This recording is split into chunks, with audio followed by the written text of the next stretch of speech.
hope everyone's doing well. Hello, Nyeza! Hey, John! Welcome!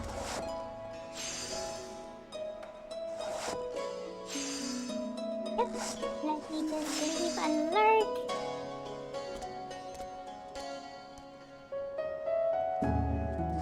My other streamer friends who are streaming at the moment.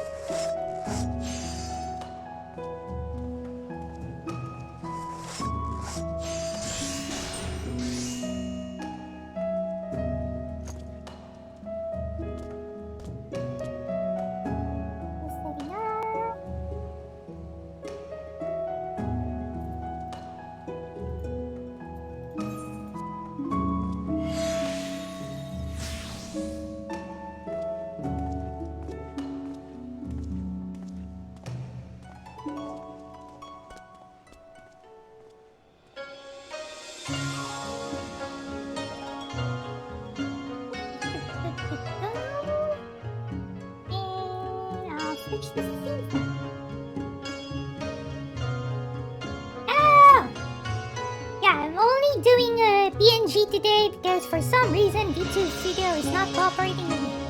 Every time I launch a VTube Studio, my computer crashes. Like, it just stops. I don't know why.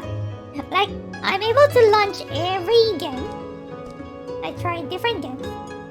But every time I start VTube Studio, everything crashes. I can run multiple games at a time. I tried running No Man's Sky along with Final Fantasy XIV, it works fine. I tried with City Skylines as well, it works. But as soon as I start VTube Studio, everything goes down. I don't know why.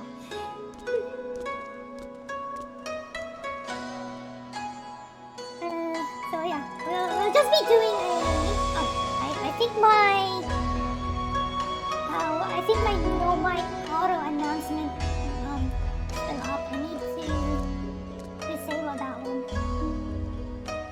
because I have mic today. Where is my chat box setting? Timers, no mic disabled. There we go. Okay, there we go. So, we'll just be doing random stuff today on Final Fantasy XIV. I'm thinking of completing the Endwalker quest line for the Hildebrand quest. I already did all of the quests up to the end of Stormblood. There are no Hildebrand quests in Shadowbringers, so I'll be continuing the one in Endwalker.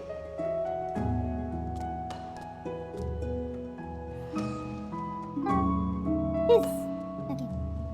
Let me just find where the quest starts. This Ratathon. Okay, I'll just go there then. Okay. Just waving to the audience. Hello! Okay, let's go to Ratathon.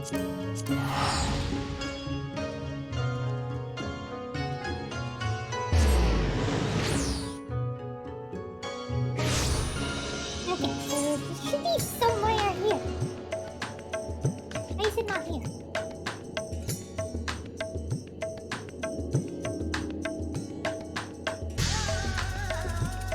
There's it, 11.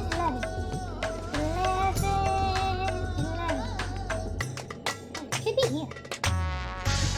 Oh, found it. It's this person. I'm not sure why this quest doesn't have the plus symbol. Because normally if you have something to unlock, it should be something with a plus symbol. Maybe because this is just an intro to the quest chain, it doesn't unlock anything yet. So maybe that's why the quest marker is like this. Okay, so yeah, but it is this person. Excitable youth, the sleeping gentleman quest. Okay, let's start. The sleeping gentleman. The punches Lalaful can scarcely conceal his excitement. Okay, wait, I know you! We met in Kugane! You're that stone-cold killer I asked to look after the love of my life. What's that look for? Surely you haven't forgotten me. You and me, we had a moment, a connection. Not like the one I got with her, of course, but I know I left an impression. Okay, so we got choices. I'm not sure why a game isn't standard vanilla on showing dialogue choices like this. Sometimes it's a pop-up window like this. Sometimes it's the one with the dark background down on the screen. I prefer the one below the screen because, you know, it's much cleaner. It doesn't like pop up in the middle of the screen blocking something off. Okay, let's just choose the creepy little bastard who smells like cheese and followed Nashi Tokugane after stalking her for over 5 years. Frankly, considering how many blows to the head I've taken, I'm lucky I haven't forgotten my own name.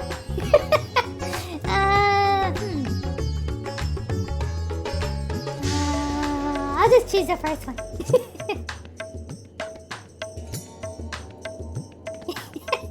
Hey, there's nothing creepy about my love. It's as pure as the pristine waters of a forest stream. Sniff. Fair point about this cheese thing, though. But enough about me. This is about Miss Nash. Ever since she got stuck into that weird portal back east, I've been scouring the world for any sign of her. I was this close to giving up. But then, I found her here in Razathan. Normally I'd be happy to get back to playing the silent, invisible guardian, but she seems pretty distressed by the plight of her inspector friend. He's here too, but laid up and showing no signs of waking anytime soon. My nephew has been fashioning all sorts of medicine in hopes of rousing him. But to no avail. I mean, I couldn't care less if he kicked the bucket. But I hate seeing her like this. She's liable to work herself to death. So what say you? Will you deliver my dearest nephew from her wife? You'll find her over at the High Crucible, no doubt slaving over an alembic. And with that, I'll get back to cheering her on from the shadows. You too, I guess. Now go, quickly! Save my beloved! Okay. This starts the new Hildebrand questline that I need to finish before Tuesday, because there will be a continuation of the questline come Tuesday, which will unlock the relic weapons for Endwalker. So let's go here.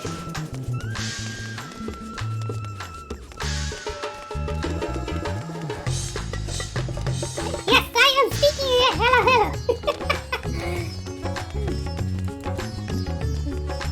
Oh, you guys miss my voice, my LalaTuber voice.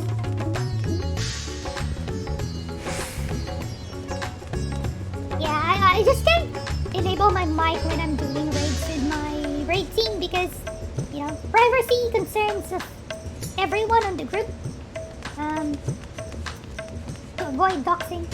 And also, it's because we're speaking our native language and my stream is an English only stream, so it would be weird for the audiences to hear something they're not accustomed to.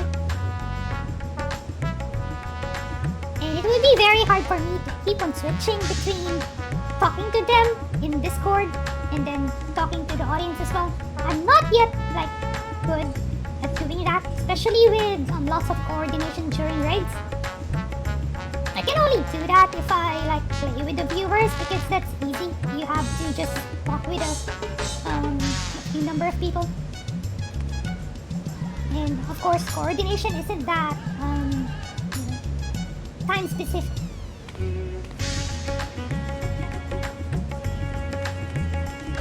But of course, even if I stream without my mic, I try to respond on chat as soon as I can.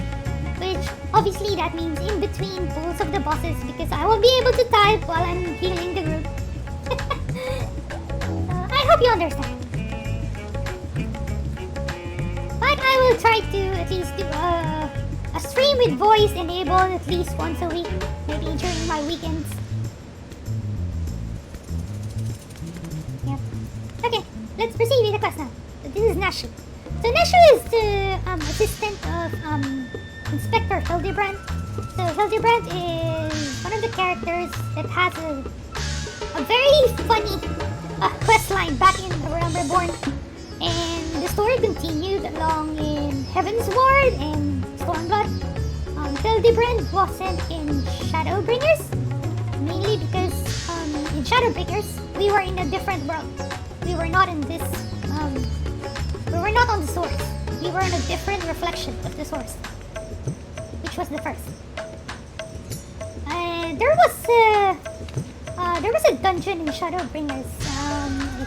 What's the name again? The Heroes Gauntlet.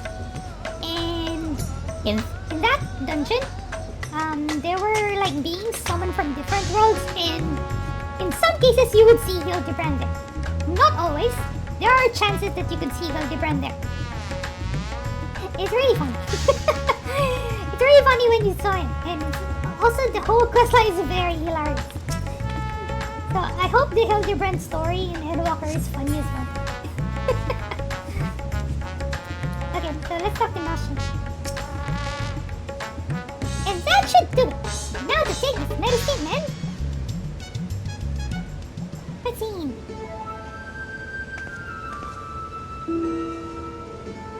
More! Sweetheart! It feels like it's been forever. No, definitely less than a year, I'm sure. What brings you to Razatan? Enjoying a spot of adventuring? Or perhaps...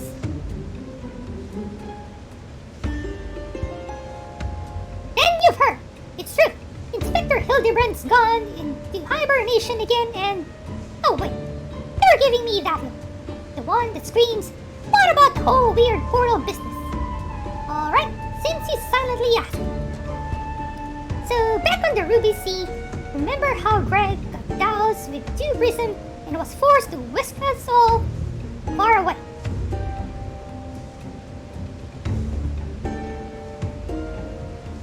How the strange rift then opened up, which the inspector then got sucked up into, and how I followed him in after that.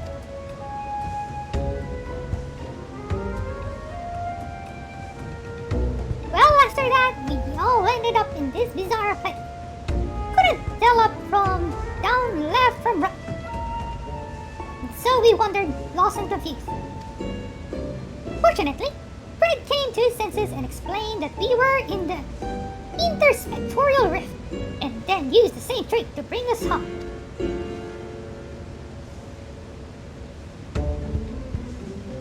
It's a different one. I mean, Omega had an interdimensional rift. Well, maybe that's a different one. Greg himself stayed behind, though. Something about a score that he had to settle. Not sure what that was about. But hey, you know Greg. Anyway, we're back now. But the rub is that Inspector Hildebrand hasn't opened his eyes once. I know he needs his beauty sleep, but it's been an awfully long time, and we've got cases to solve. I've been trying my hand at apothecary stuff, seeing if I can't make something that'll get him up and moving, but nothing seems to work. Maybe you try exploding him again. You know, put barrels of explosives beside him, and then let him explode. Just like you used to. But I think we're making progress. Me and Mr. Chupacabra from the Shakshuka concern, that is. You remember Mr. Chupacabra, right? Got sucked into the rift along with us. Former evil mastermind. Not so bad once you get to know him.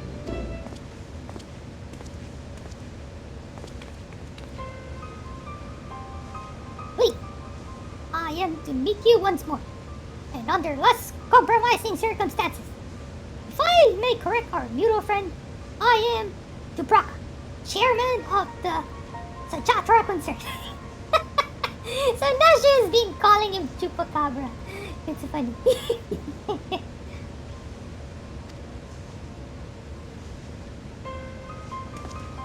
Your distrustful and somewhat bloodthirsty glare is not unwarranted. But in my defense, among us has not contemplated enslaving the rich and powerful to bend the world to their will. I pray you forgive me my poor job, and allow me to assure you that after wandering the interdimensional rift for the sisters only know how long, I am a changed man. And so it is the interdimensional rift. So Nasha's just been calling it a different thing. Yeah, silly Nasha. So if it's the interdimensional rift, then it might be related to Omega in some way. Naturally, I understand that words alone would not suffice to absolve me of my sins.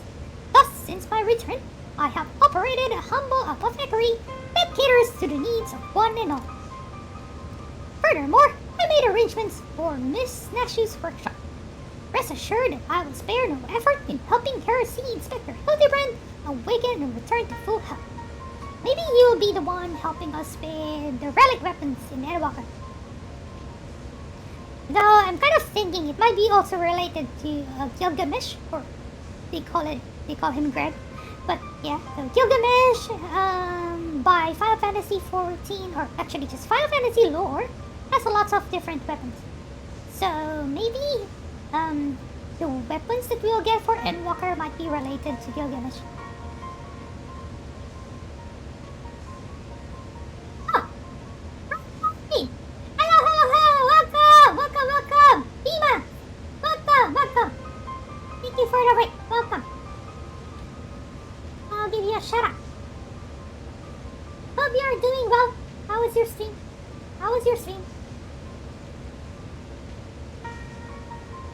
Yeah, you were doing Hildebrand too, yes. Yeah, I've only started the Endwalker questline now. Though I did finish the Stormblood one back in Stormblood, so I just remember that the continuation of the questline will be added on patch 6.25, which will be releasing on the 18th of October. So I need to finish this one before Tuesday. Yeah, I think this questline is short, the Endwalker one. It is short for now because it's just the intro. I think it's just like 2 or 3 quests.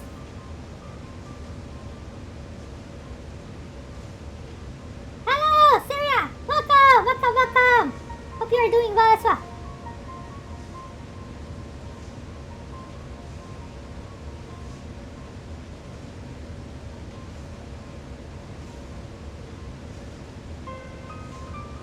Thank you. Yeah, it's just too bad that you won't be able to see my actual VTuber model. Because for some reason VTube Studio isn't cooperating with me today. Yeah. And like I mentioned at the start of the stream, every time I start VTube Studio, my whole computer crashes. I don't know why. So I don't think it's because of my graphics card, because FF14 runs fine, other games run fine. Even multiple games running at the same time run fine. I don't know. Every time I launch VTube Studio, my whole computer crashes, and I cannot press anything. I don't know why. Yes, I do. Yes. I'm using an NVIDIA graphics card, so maybe it's related to their latest GPU update. The latest. I see. Yeah, I did update my drivers after my latest stream with my VTuber model on. So yeah, it might be that one. I was thinking of rolling back my graphics driver, or maybe just wait for the next update. Yeah, but I guess for now I can be a PNG.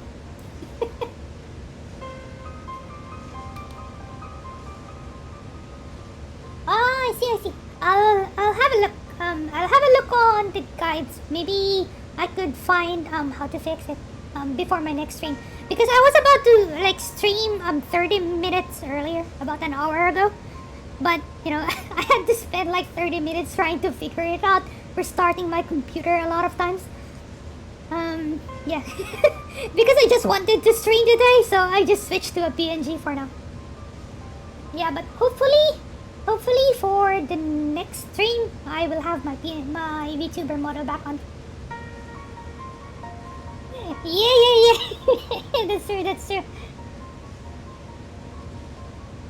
Yeah, because it happens to me a lot. Like before, when I tried streaming, sometimes audio issues. It's either my mic isn't being picked up, or the game audio doesn't get picked up, or my voice changer doesn't get picked up. I don't know. It's just crazy. Yeah, because I've started streaming a year ago, and then I went into a long break actually because of real life business. So I've only returned to streaming about one and a half weeks ago. And when I returned to streaming, a lot of technical issues came back. Oh no! I have to fix everything again. But it was easy because I had backups of all of my configuration of OBS and everything else, so I was able to bring back everything easily. Like spent an hour or two maybe trying to put everything back. And then it happened again today, like yeah, with the VTube Studios. Yeah, I didn't have time to like investigate it further, but yeah, it is one of my theories that it might be related to the GPU update. So yeah, because I updated my graphics driver a few days ago. Yeah, thank you for pointing that out. Although you might not be able to post the links because of my bot. I don't know. I forgot actually the command how to how to allow you to send links, so you could share the link. But anyway, I should be able to search for it. Yeah, I'll try searching for it after the stream. Yeah, sorry. I really forgot my commands after not streaming for a long time. But yeah, I remember there's a command to allow viewers to send links. Because if you try to send link now, you'll get you'll get muted.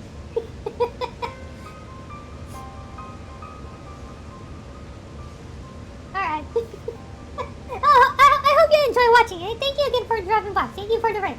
Thank you. Really appreciate it for being here.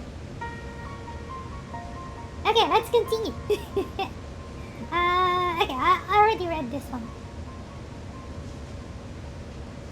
Oh wait, I forgot to shout you out. Did I? Yeah, I did shout you out.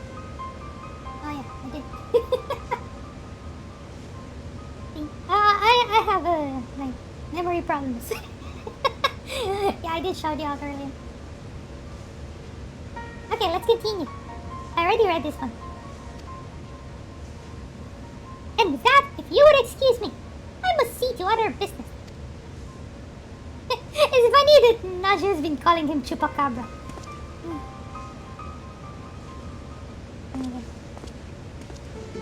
His very sinister smile.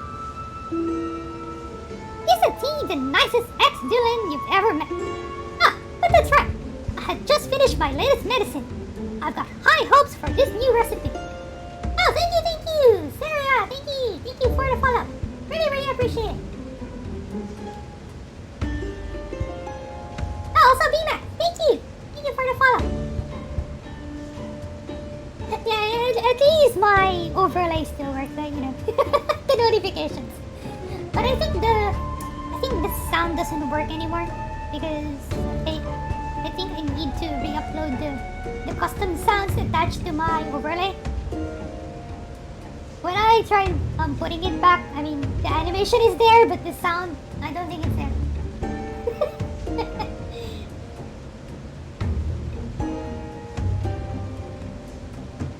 Yeah, I did lift it up from the game. You know, the main scenario quest marker. I just changed it to purple because purple is the theme of my character. As you can see, you know, I have a purple face paint, I have a purple flower on my head, a purple earring. Yeah. And even in my VTuber model, you can see my scarf is purple as well.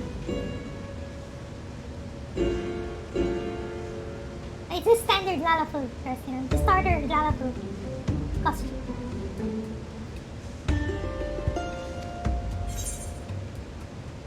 See, this is what I was talking about earlier.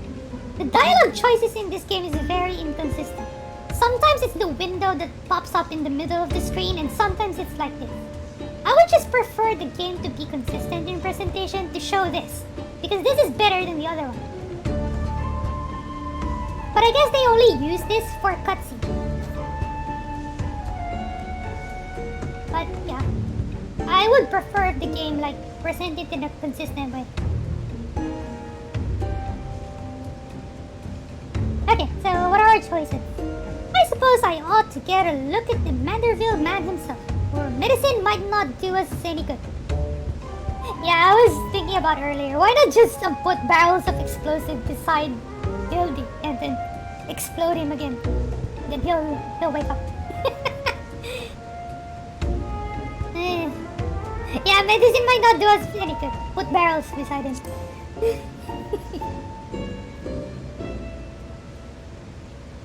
Really? Well, you've seen all kinds of amazing things in your travels. So maybe you'll be able to tell what's wrong with the inspector if you get a look at him yourself. He's resting in a room up in coma. Let's go. It's also something that I noticed in cutscenes in this game. Like, whenever we have to go somewhere, everyone in the cutscene leaves us behind. We're not walking, following them. It's just like we're waiting for them to run off. And then that's it. I think there are only a few cutscenes wherein we also walk out of the scene. But that's very few. I think they've only started doing that in a few Endwalker cutscenes, the one in MSQ.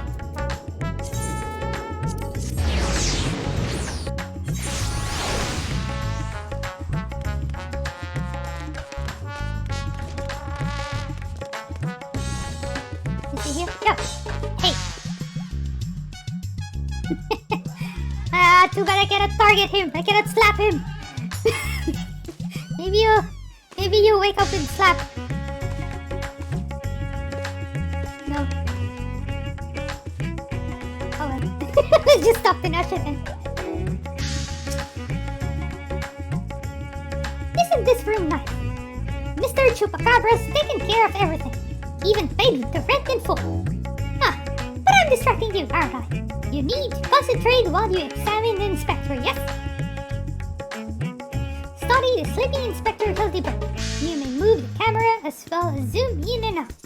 Target a section and examine it in more detail with left mouse button. Oh yeah, the usual control. Okay, what do I need to target with this guy? The leg. What's with the leg? The exquisite buckles of the stylish footwear are a design unique to House Manderville. These shoes would almost certainly fetch a small fortune in the markets.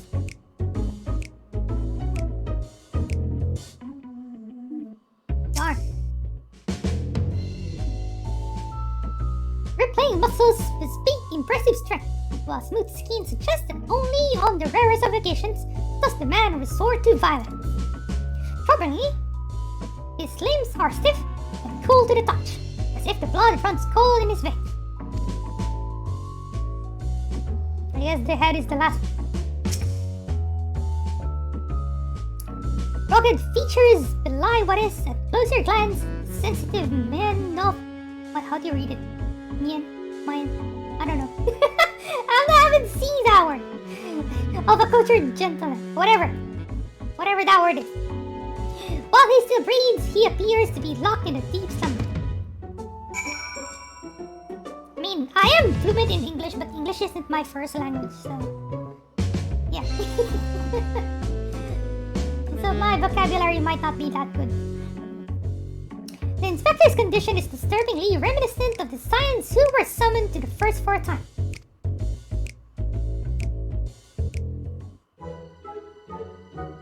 Why is she sleeping?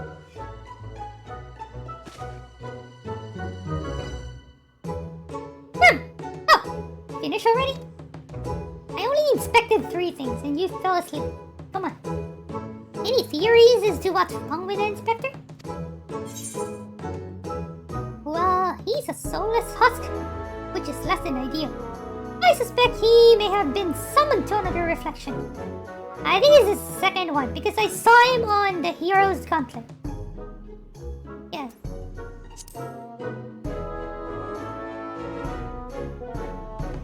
Which is in the first. I see. I mean, I don't, but that's what you're supposed to say at times like this? I know that much. How do we wake him up?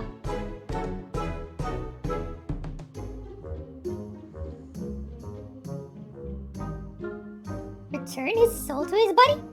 But where did it go? And what is it doing there?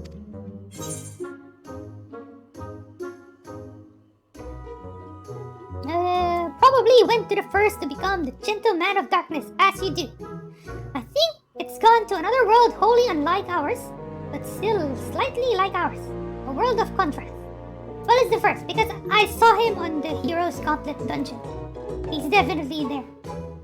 Although, like I mentioned earlier, he doesn't spawn in that dungeon every single time.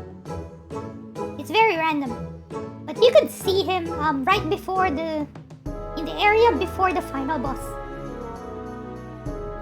Near the gates of Crystarium.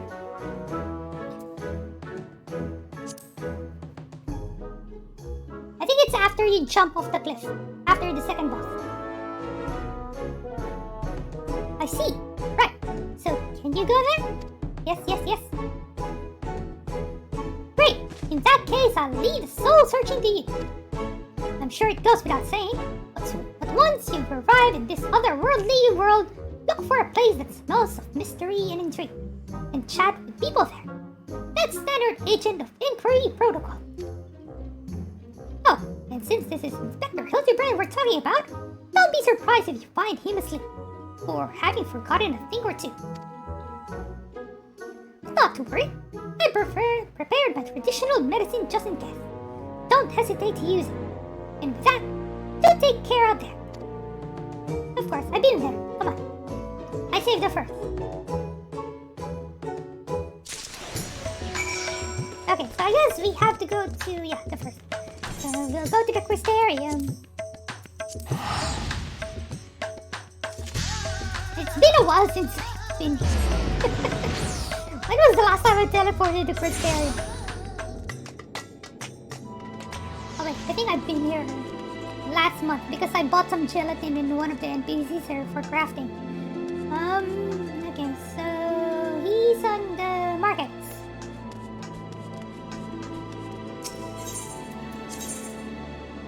Yeah, so if you're wondering why my screen looks like it's cropped on the left on both sides, it's because I'm using an ultra wide screen. So I'm only showing the middle portion of my screen.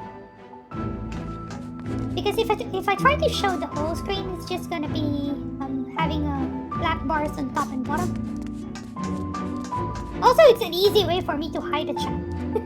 Because as you can see, the chat is on the lower left side. You can only see a bit of it. Yeah, because some streamers, they don't use an ultra-wide screen, so they show the whole thing. And then they put an overlay on top of the chat. I used to do that before I had an ultra-wide screen.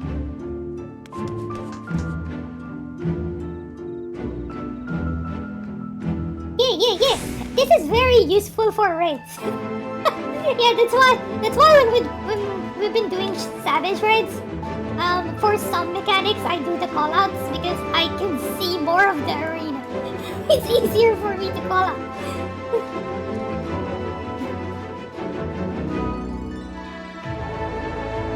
It's very pretty. You can see a lot more.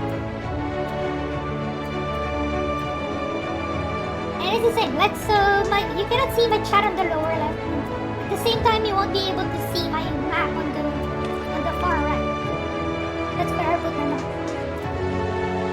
And I know some viewers try to ask me why my stuff is cropped and straight.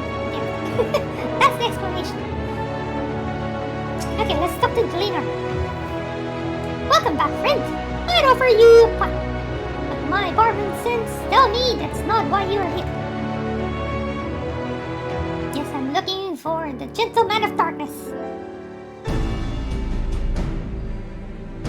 So, this friend of yours has gone missing. Sorry to hear that, but plenty of travelers pass through these parts. Could you describe the fellow to me? You burly wears a monocle, well-meaning idiot. He was wearing a tattered suit most of it. Let's use the well-meaning idiot.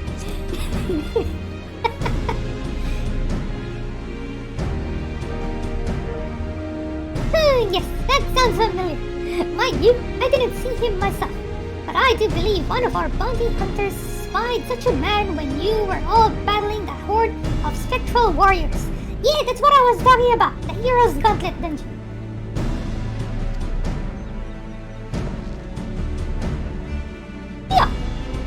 a moment. There's someone who wants to speak with you. Oh, Kyoto's drinking again. That's so. Make it quick. This shell isn't going to drink itself. If it ain't Zia, what brings you back to our neck of the woods? Now that you mention it, I did see someone like that back there on the battlefield after you ran off to do more hero work. At first, I thought he was going to attack me like the rest of the spirit Watsons. But no, he just stood there, striking a pose, trying to scare or seduce me. Damn if I could tell. Maybe he's doing the Manderville pose. Still, he was glowing, and I wasn't about to take any chances. So I said, "Hey, piss off, ghost," and sent him back. Did he die, you ask? To which I say, what am I? A virgin? Also, I've kept my mug raining long enough. Good talk. Hey, don't be a stranger. We're friends. That's the first role quest I did. I did it with Kyon. I did the healer role quest. Could it be? The Warrior of Darkness? Yes, it's me. I'm here. How's these guys? Oh, it's them! I thought that was your voice, but was convinced my ears were playing tricks on me. It's good to see you again. Didn't mean to eavesdrop, but we overheard you discussing the renegade Bozo. We've been searching for him for some time now. There have been sightings in Lakeland, you see. Bonard and I have been tasked with getting to the bottom of it. We've little in the way of useful information, though. All we know is that he appears without warning and strikes a disturbing pose. He's not causing harm. If you discount the shock of a strange man, gesticulating in your general direction, that is. Nevertheless, we're worried his behavior might escalate. Have you been tasked with apprehending the miscreant as well? Not quite, Conrad. Ziyar's come back to track down a missing friend. Your miscreant, I regret to say, might be my friend. I wouldn't call him a friend per se, but I do happen to be looking for a man prone to posing.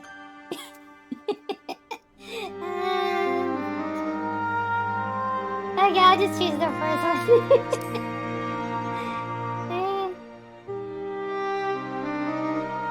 If the man you're looking for might be one and the same, then why not work together? Between three of you, you're bound to have better luck. It would be an honor and a great help. We were just about to leave to gather testimony as it happened. Come and join us in Solin when you finish here. We'll solve this mystery in no time.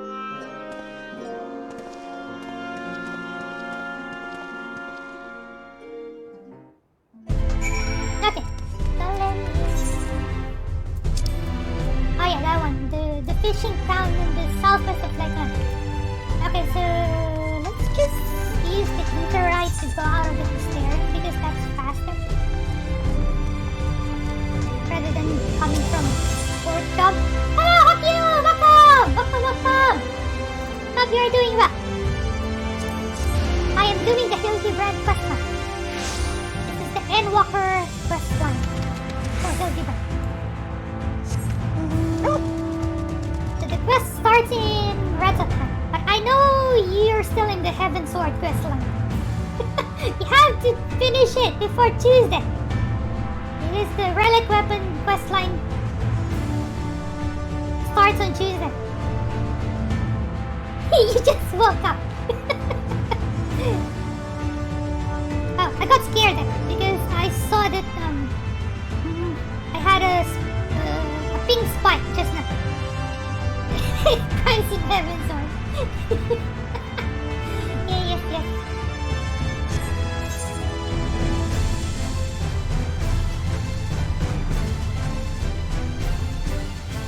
Oh, I missed this place. I like this place because everything's purple. I remember when I first entered Lakeland, I was like, wow, this place is so nice. And the music is so good. people like Lahi a lot. You know, the Raktika break with music. But if you ask me, this is my favorite background music in the Shadowbringers areas.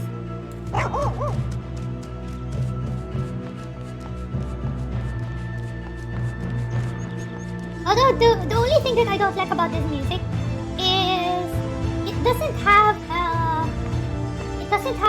a looping part. Like the music just ends and then starts again. The Shiburi, yeah. Yeah, look at that Shiba butt. Very plump.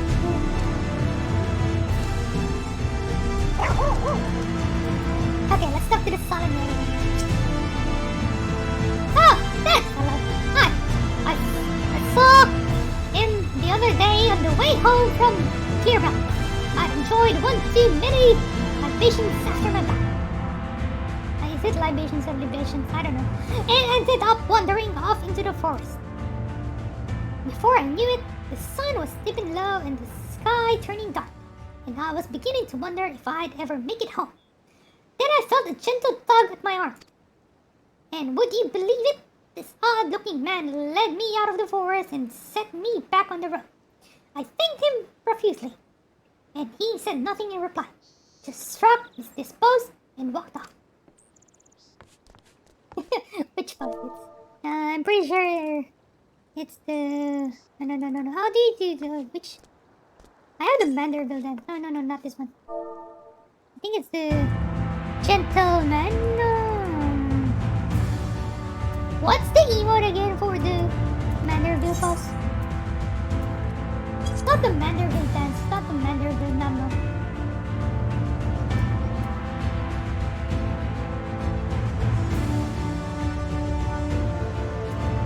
Which one is it? Is it the special one?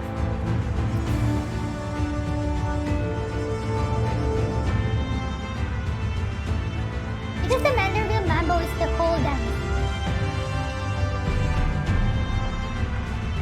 I think this is the most gentleman. Yeah, this one. Yeah.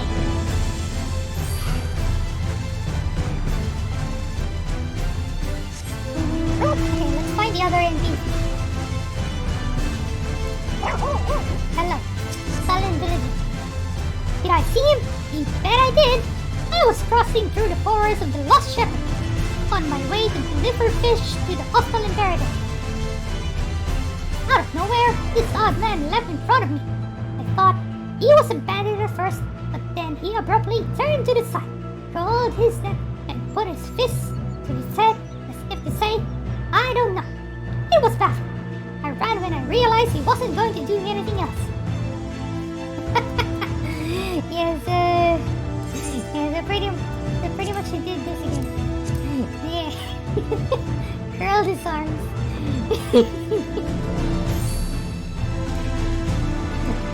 Okay, let's go. Where do we need to go?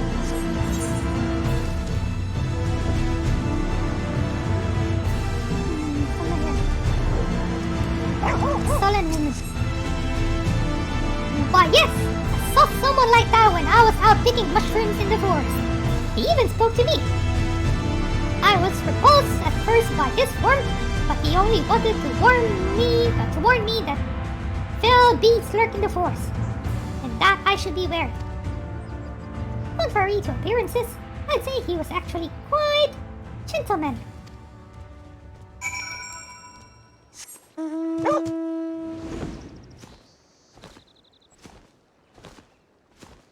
Okay, let's go here. Oh, Tyler. Finished questioning the locals, have you? Were you able to learn anything? Not only had the poser caused no harm, he's even helped people. So, he's a gentleman, albeit a suspicious one. Something of a contradiction, you might say, but there's no reason to doubt what we heard. Everyone seemed to encounter him in the forest of the Lost Shepherd, right? And that's where we'll look next, shall we?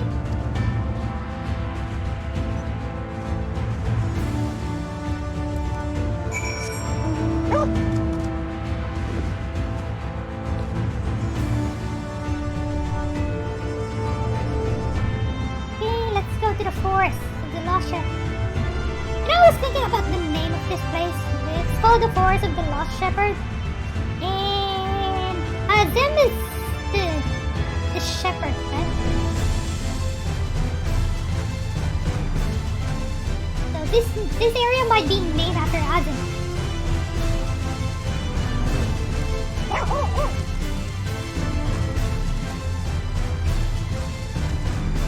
Oh, the glamour of this person looks like one of my friends.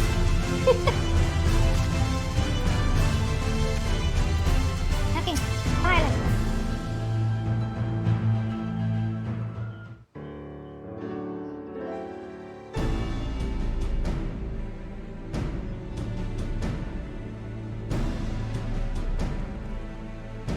Oh wait, give me a sec. I just need to put something on my string setup.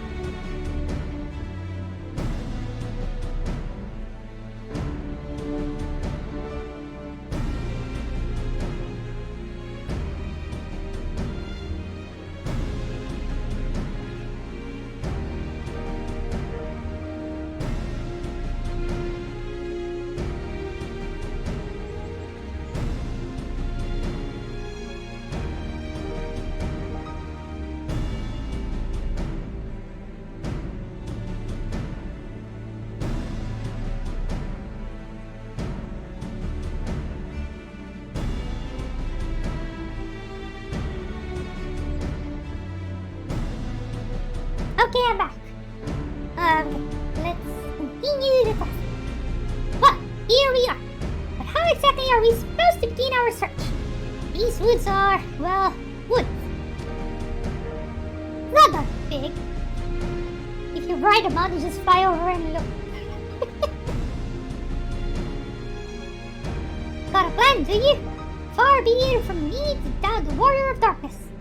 Show us what you've got in mind, and we'll back you up to the best of our ability.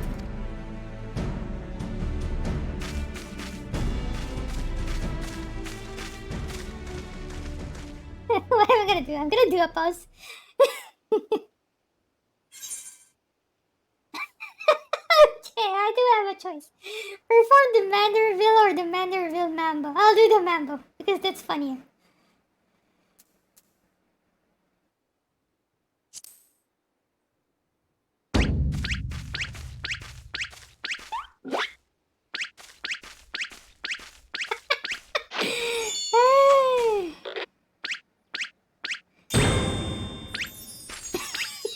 This is funny.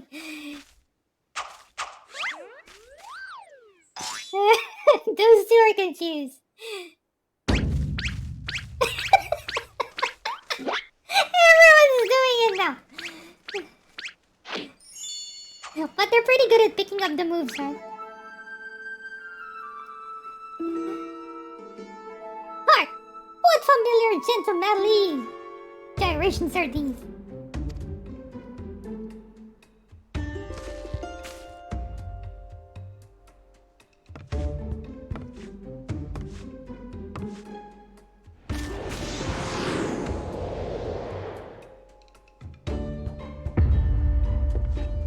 Why does he have wings?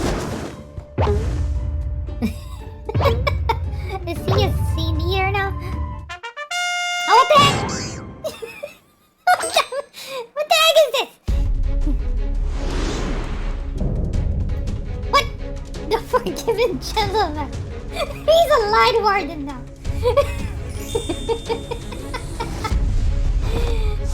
What is this crap screaming? Go on.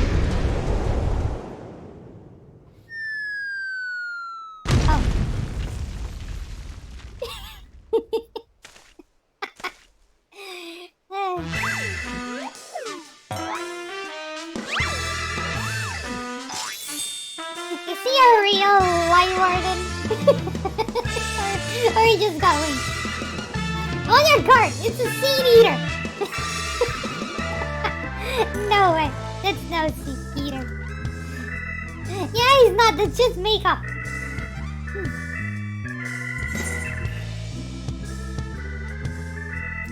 He's a gentleman of light. No, it's the only one. You don't deserve a gentleman of light. Hildebrand? Who is this Hildebrand of whom you speak? I am the forgiven gentleman, devourer of sins, light warden extraordinaire.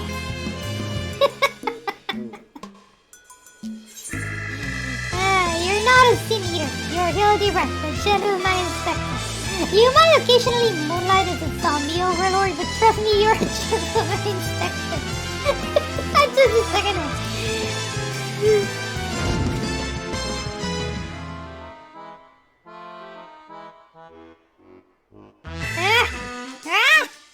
Inspector! Scene eater! Inspector! Scene eater! You're acquainted with this, gentleman?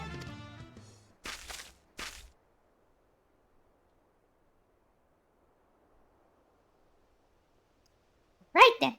Clearly your friend has been through a lot.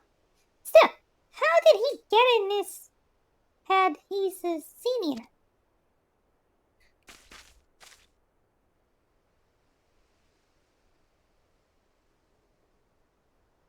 There's no way to bring back his memories?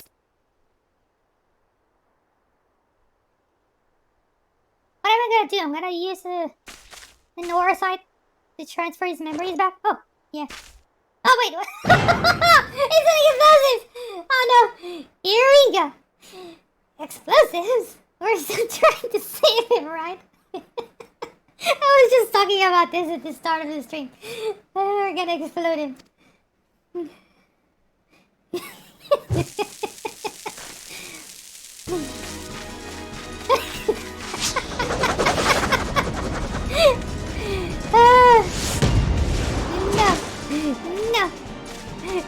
No, put it back. Am I gonna do a spike? A volleyball spike?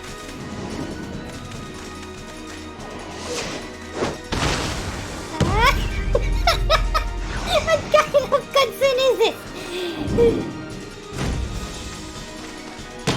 Oh, it was volleyball. Oh, here we go.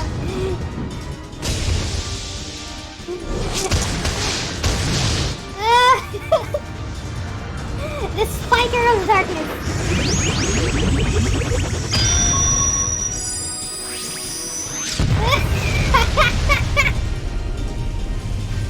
Oh, that's crazy.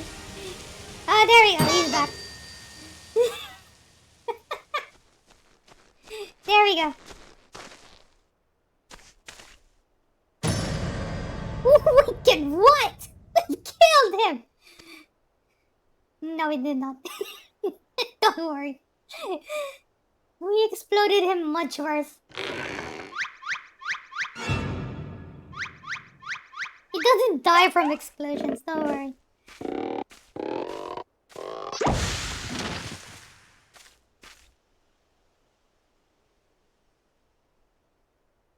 I say, Zihar, I had resigned myself to Nash's ungentle methodology, but you two, my brutish friend?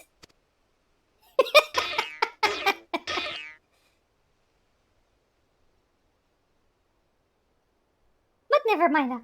I do not recall the world being quite so purple.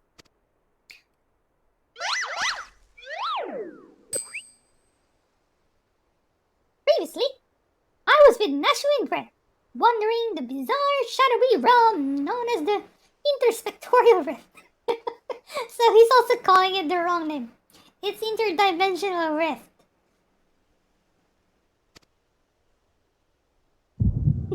Oh no, I'm having headaches. Oh, yeah, because they're wires of light as well, so they got echo now. Yeah, so I guess this is the scene from the Hero's Gauntlet. Right, he got summoned to the Hero's Gauntlet.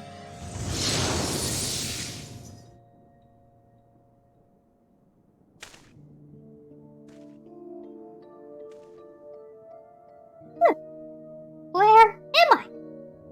Who am I?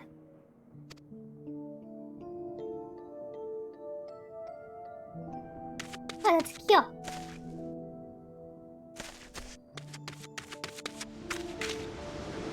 Why is Giot wearing a helmet here?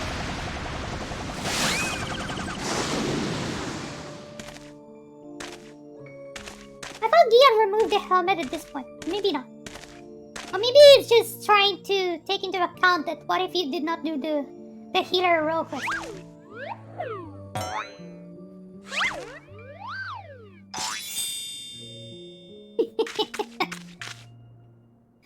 That sickening light!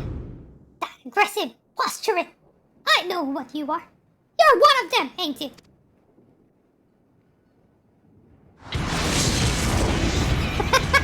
What you need is a good old-fashioned dwarven dagger!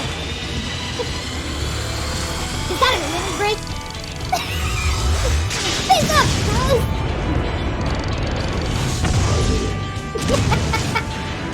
There he goes flying. Bye!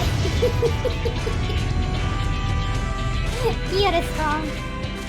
He didn't even use his hammer.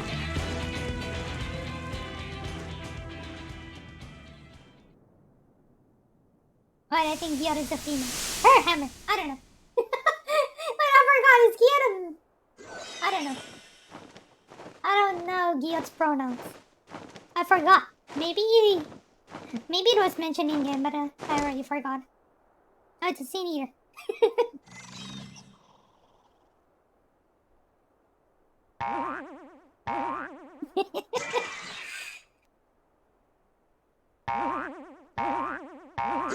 What is happening?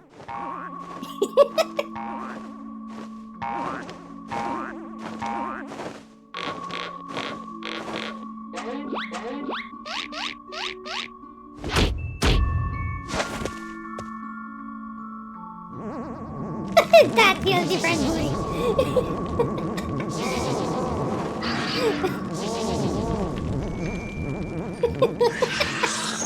Even the scene eater is scared.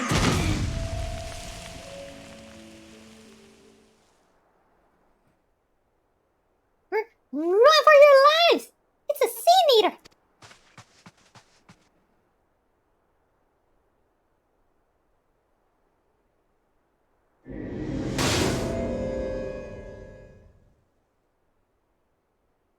This scene eater?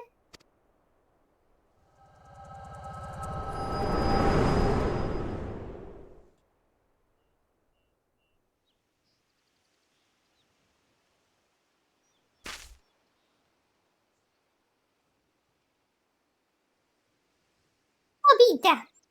Saw a vision of the man's past. No wonder he became convinced he was a sin eater. Yeah, that punch from Giot is very strong. I saw it too. It was quite possibly the most ridiculous memory I've ever glimpsed. Answer me, my faithful assistant. Where are we and why is it so purple? Oh, it's a lakeland. Yeah, lakeland is always purple like this. The first? First what?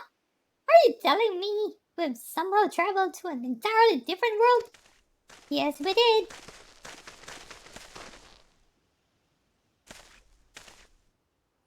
Good gods, to think that I have transcended the very boundaries of time and space. But worry not, my adoring fans. Hildebrand, agent of inquiry, Inspector Extraordinaire, will return to you for good.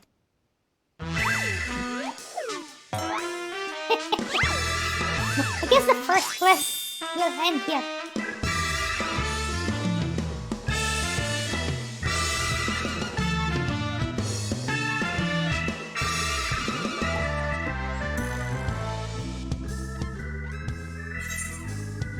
Yeah, it did end here. The Sleeping Gentleman.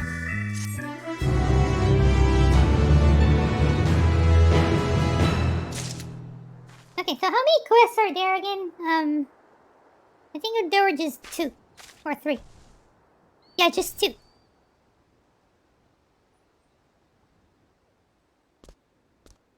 quests added in patch 6.15, newfound adventure. Okay, let's go back to the game. 2 people doing the same quest. They're from the same free company. Okay. Yeah, a soulful reunion. I guess we'll be bringing back his soul back to the force. Hildebrand is back. Hildebrand is back and full of spectral beams. What? Spectral beams. Well, I've enjoyed what time I've spent in this far-flung first that I can remember. We should be getting back to our own world soon. Would you happen to know how we might go about doing that? Restore my soul to the spirit vessel. Say no more. Your cursory description was more than enough for me to grasp the concept completely. It is not unlike brewing the perfect cup of coffee, which means our task is clear. We require the services of a skilled soul sommelier. I hope I read that correctly. Yes, this is what I was saying earlier. Why is the dialogue choices presented differently? We require the services of Bekla. It's really funny whenever I mention this name. I know so familiar name Bekla. Yeah, because I keep calling this person Bekla. Which is, in my native language, it is a slang for egg. You can call it an egg or a zero or, or scrotum. It is funny. I don't know which one. I mean, it's pretty much the same. I'll just choose the second one. Splendid! I see that even in this world, you rub shoulders with the cream. Let us pay this backlog a visit. I'm not sure what you're planning to do with souls, but if you require Backlog's assistance, we can help. Hi, they've aided us time and again, and I reckon they do the same for your friend here. Come with us to the Cabinet of Curiosity.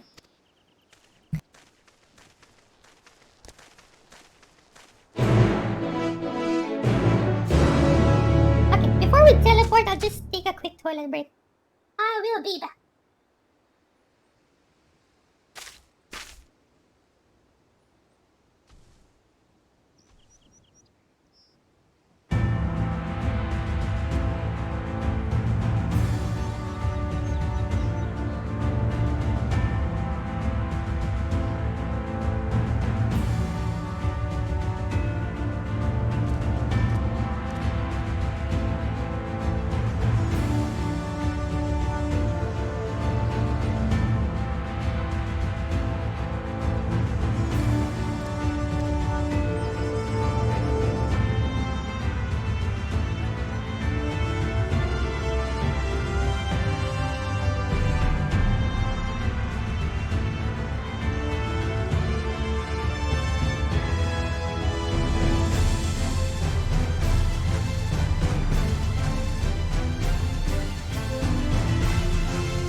Inside the what do you call that place again?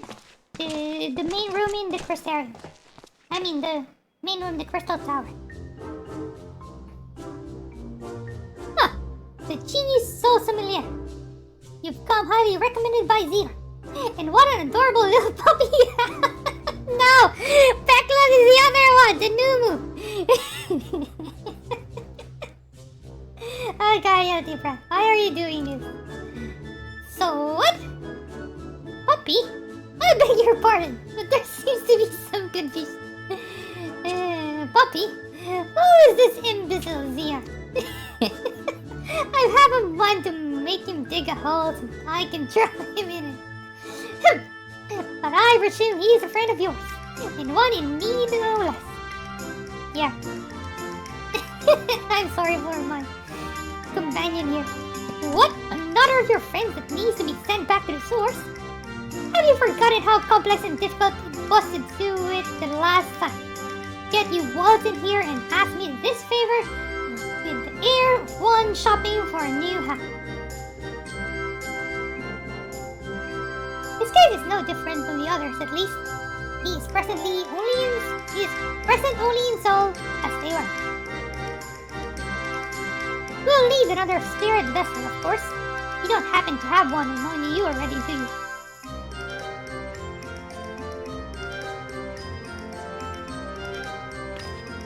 Do I have one?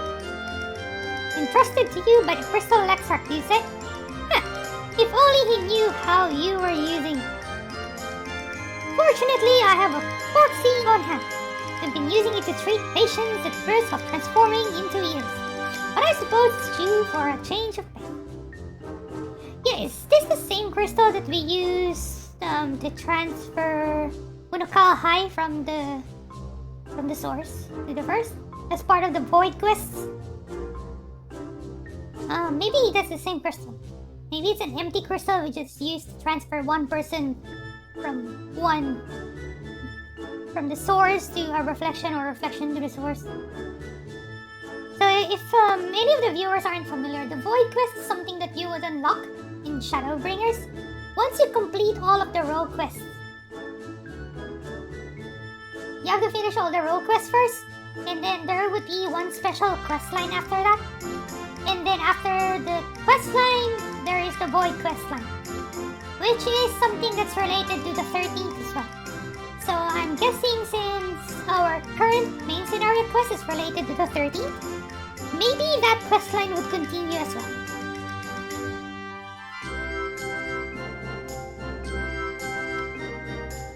There is, however, one concern, in case I didn't make it clear before. The process can place great strain upon oneself. If he is lacking in resilience, there's a chance this will not survive. That very essence will be rent asunder.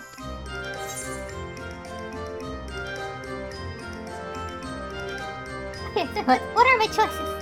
That's a risk I'm willing to take. It's not my soul anyway. After what he's been through, it would be implausibly anticlimactic for him to die like this. Just the second one. Only the first one is funny. Because that means I don't care about his soul. I'll choose the first one. I guess I'm evil. Z-Heart knows me all too well. I assure you, my good familiar, who is most certainly not a dog, you need not worry for Hildebrand, Helidor, Maximilian Manderville. Yes, I get the distinct impression that the gods themselves could not heal him if they tried. And I have. Come along then. Hildy, I can't be bothered to remember that name. 1,000 thanks. Simply point me to the soul siphon and I shall hop right in. You cannot hop right in. It's a Borksy. The rest of you can wait here. Promise I won't hurt him, no matter how much I might be tempted.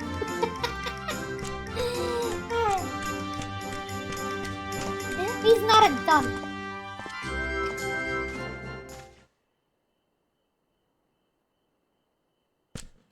It's fine. Hey, I guess we got the crystal now. You will be pleased to know that the process was smooth and uneventful. Honestly, I was hoping for more of a challenge. All you need to do is take the spirit vessel back to the source, bring it in contact with his corporeal body. He should awaken immediately with his soul and memories intact.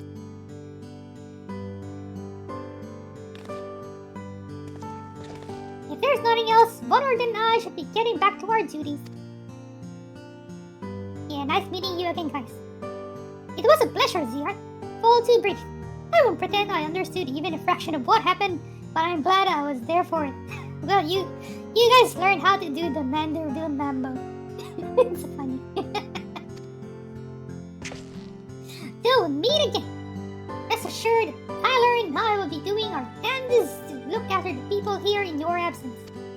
Yeah, you guys are the new warriors of light, so do good. I trust this world in your hands.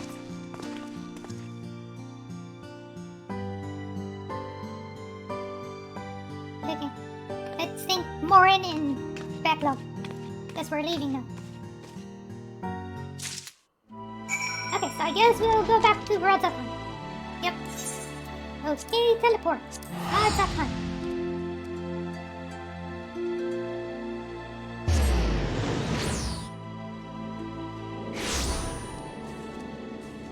And then we go back to Kama.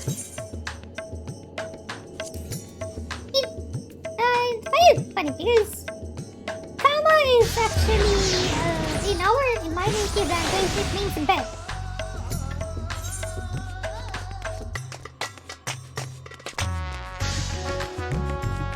And this looks like an inn with a bed. Also, where's the body? What the heck, Nashi? Where's the body? What is happening? I'm gonna slap you. Why didn't you protect the body?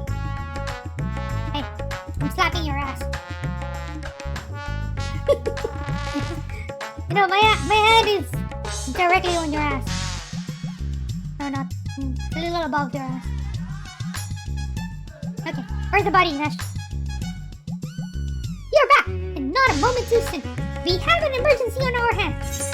Yes, the body is not here. I got a spirit vessel. Why did you give it to Nash? They should have just hold it until we get the body back. The Inspector's soul is in this, you say? That's great, but we have another problem now. The Inspector's body is gone missing. We went to the markets to do some shopping, and when we came back, he was nowhere to be seen. Maybe that guy, the Chupacabra guy. I already forgot the name. I can only remember Chupacabra. I double-checked that every door was locked before we left, but there's nothing to suggest someone forced their way in. We've got a case on our hands. A case of the evaporating inspector.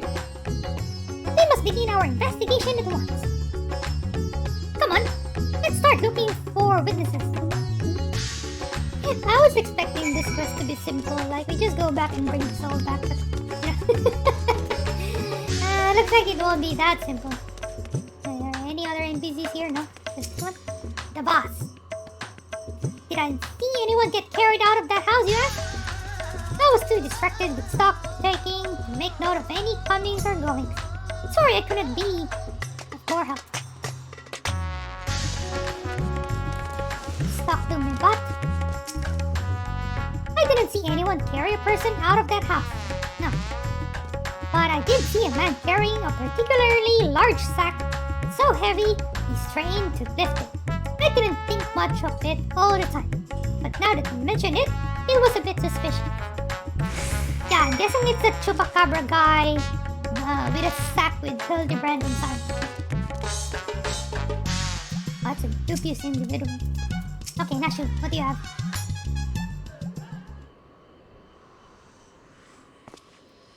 There you are.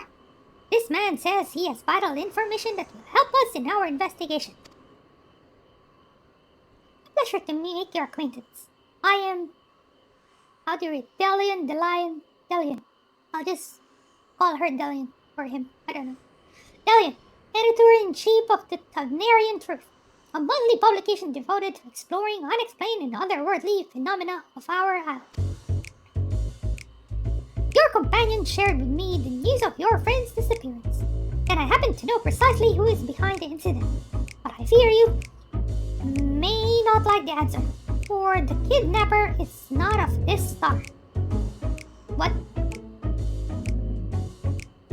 They come from the heavens, from beyond the great expanse. they descend in curious saucer-shaped airships to study our world, our society, our buildings, our very bodies. What? You shudder, no doubt, as you realize of whom I speak. It couldn't be. You protest. Oh, but it could, and it is. Your dear friend, the Inspector, has been abducted by aliens.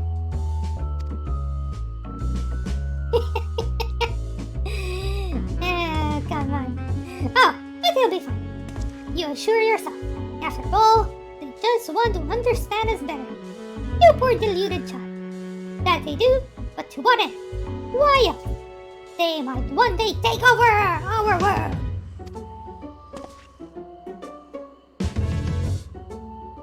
I remember seeing a picture of a Loperate when they introduced the Hildebrand quest.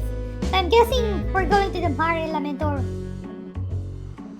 What is worse, they plot to do with the aid of collaborators. For the Charlayans are in league with our world-be overlords, providing the aliens with vital information on our vulnerabilities in exchange for a position of power within their regime. Yeah, it's definitely the Loperates. The final days was also the work of these alien invaders, an attempt to sow chaos, that our world would be easier to conquer. Blessedly, it was thwarted, if only by dumb luck, as those did the thwarting were blissfully unaware of the true nature of the threat. What do you mean unaware? We all know the final days was caused by me and... I was the one who saved the world. Come on. I had hoped the setback would discourage the aliens from coming back, if not move them to abandon their ambitions. But it would seem events have only emboldened them, if they are indeed carrying out abductions here in Rotterdam. Even as we speak, your friend lays prone to us on a sterile bed in the base on the surface of the moon. That's definitely Mare Lamentor, where they poke and probe him with inscrutable instruments as their floppy ears wiggle with fiendish delight. Ah, but I have said too much. I must continue my investigation in secret. The fate of our world is at stake. Okay, we're going to Mare Lamentor. Oh no, that sounded off. You have to go to the moon and save the Inspector at once. I think he was a few materials short of a full meal. At least he got the flappy ears part right. Maybe I'll just do second one. Those are Laporates. So you don't think the Inspector is somewhere getting probed by aliens? But if not them, then who's probing him? The Laporates. It's gonna be Inspector Way. Is he gonna be renamed into Inspector Way? A man carrying a suspiciously large sack? That sounds promising. Maybe someone else can tell us more. Okay. Oh wait, let me just check some.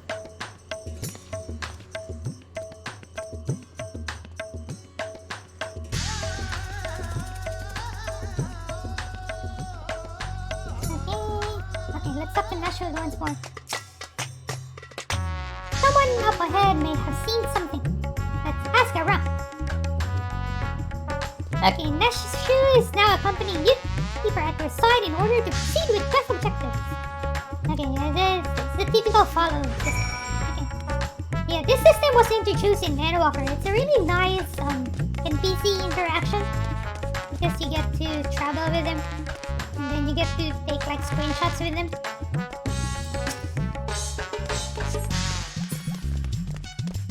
Also, you get to get more lore once you get into specific spots like this one. You can see them on the map. Yeah, here's my map. Yeah, you would be able to see this kind of icon here, where if you bring the NPC there, you will have a conversation with him or her.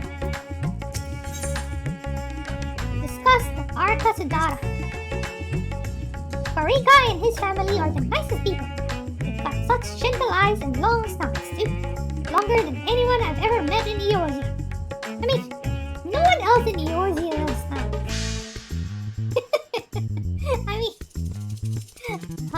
you. You silly girl.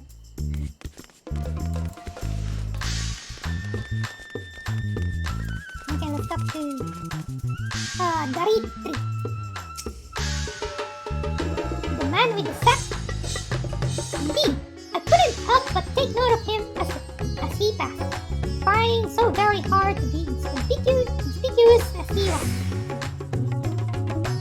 He descended to Alzadal's path, then went over to the fountain, where he met with a merchant, I believe.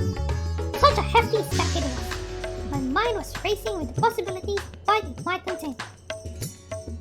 That had to be our man, right? We need to hunt down that merchant. Can I jump here? I can jump here.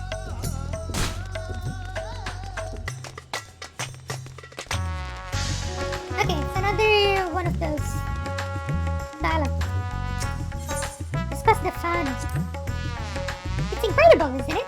It reminds me of the giant statue of Lord Cuthbert at the Gold Sauce. Once the inspector is back on his feet, we'll have to show him. Are there any more NPC dialogue? No, that's the last one. And then we go here.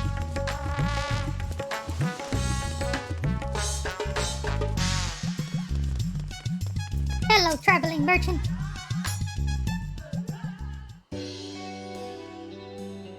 A man with a large sack? Ha! You bet I saw him. In fact, I sold him my chocobo. At first, I told him to get lost. That bird and I go way back, and so forth. But he was in a hurry, and his offer was very generous. When you're in my line of work, you can't afford to get too sentimental. And now I can buy a whole stable's worth of chocobos. Did he say where he was planning to go next? He was muttering something about having to get to Southwind's welcome in a hurry. Probably why he was desperate for a chocobo. It's a long way to go on foot. Never mind the sack. A man with a big sack. Did you hear that, Ziart? We need to head to Southwind's welcome right away.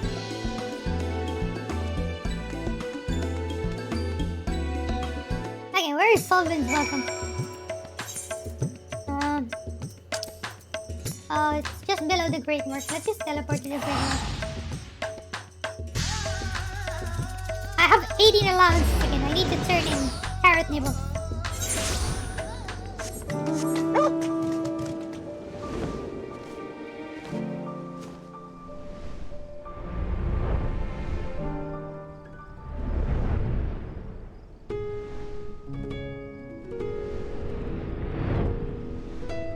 They should be here.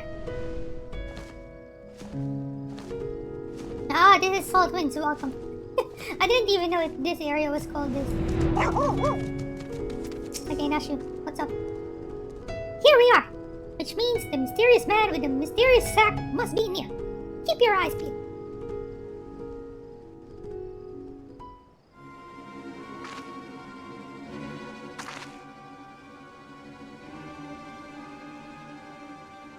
Over there! That man is definitely up to no good.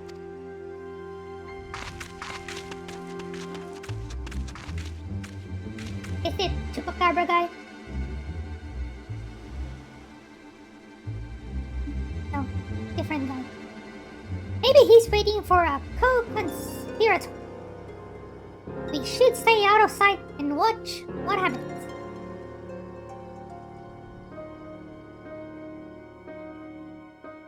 Is it gonna be a follow quest? You know, the... Nashi is falling asleep. Come on, Nashi. Ah, yeah, it's Chupacabra guy.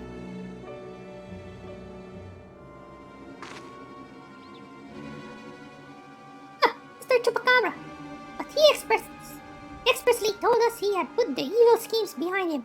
He wouldn't lie, would he?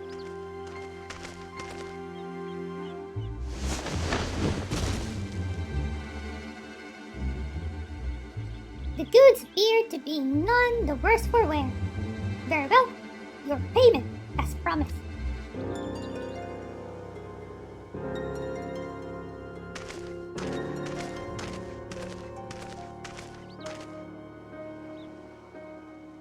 My client will be most pleased.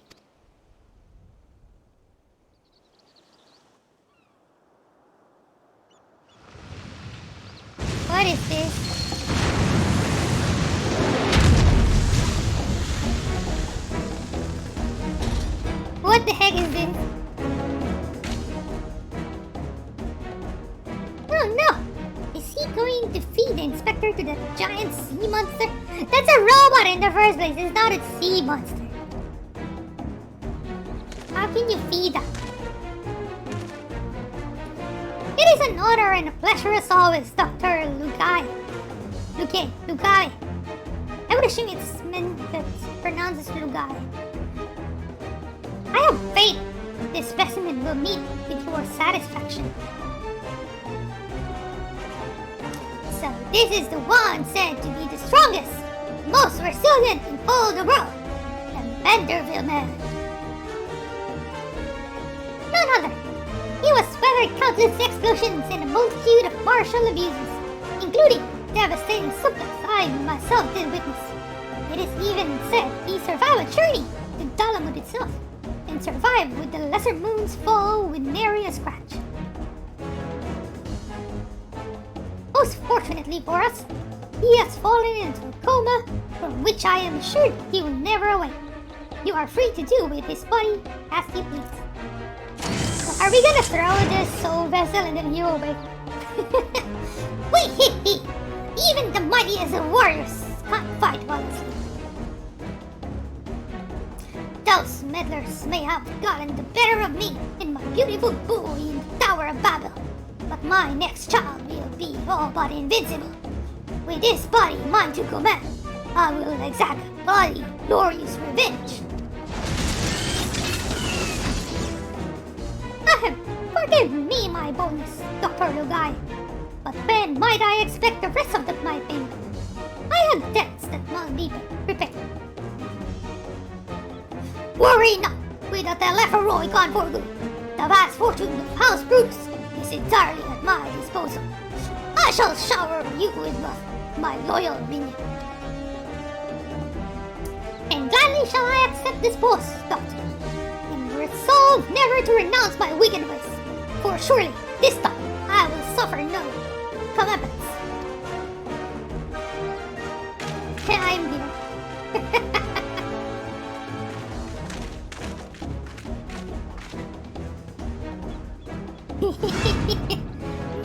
No!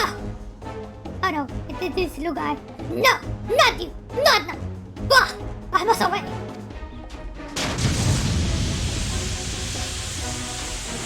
Did he take the body? No, he took the body.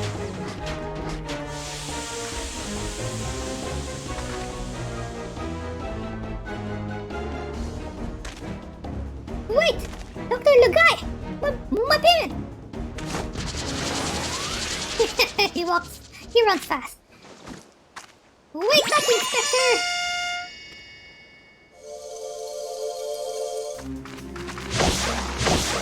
Oh, there we go.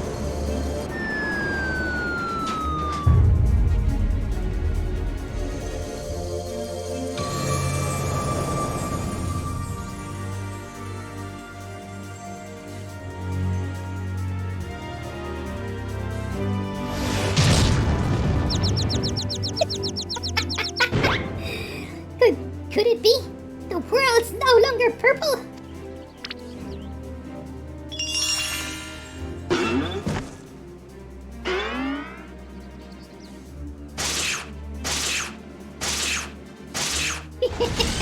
What is happening?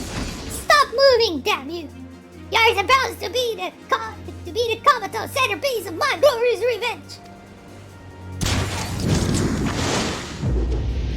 What is happening here?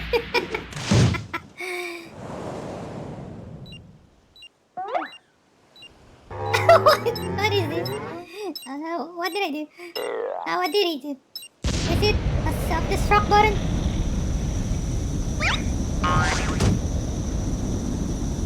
Oh no. Is he going to get blasted to the moon? Mommy!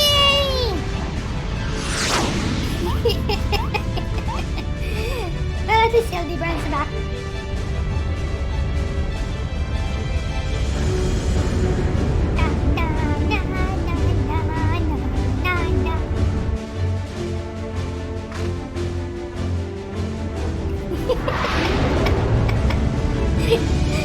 Why is this questline so hilarious?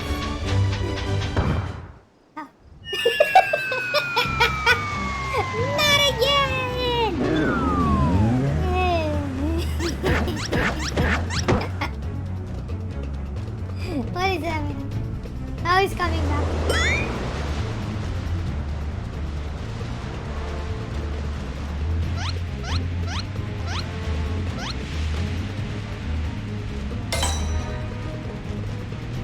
Oh, there are buttons.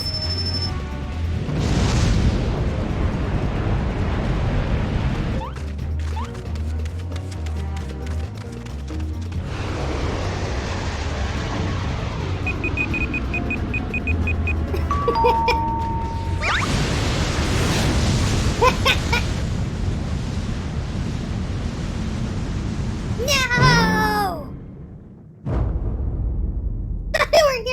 He's gonna get shot by his own missile.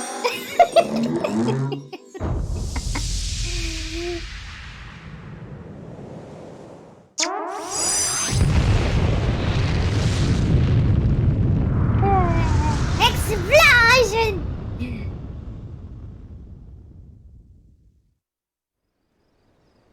Such devastation! This was not my intention!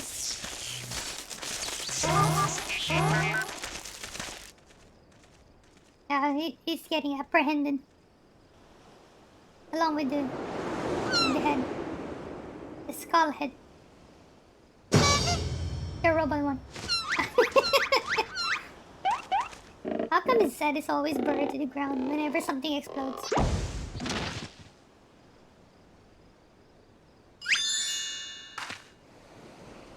I say, that was a rather dramatic series of events to awaken to. But more importantly, after a brief detour, I find myself in my own world once more. My most sincere apologies for causing you such trouble, my loyal assistants, but rejoice, for Hildebrand, Agent of Inquiry, Inspector Extraordinaire, has made his triumphant return. Da-da-da-da-da.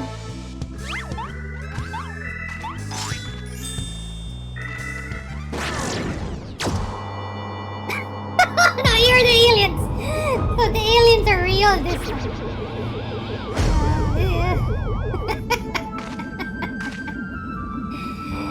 Oh boy. Oh boy, he's getting stuck now.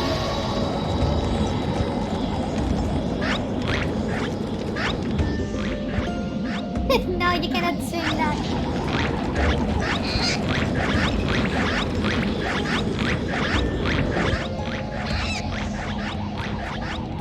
Oh, he was able to swim. Oh no, he's getting sucked up. No, oh, there we go. Point.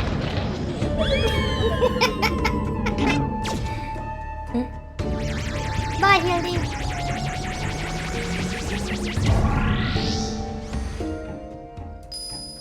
Yeah, I would assume you went to the moon with the teleport. Wait, Inspector!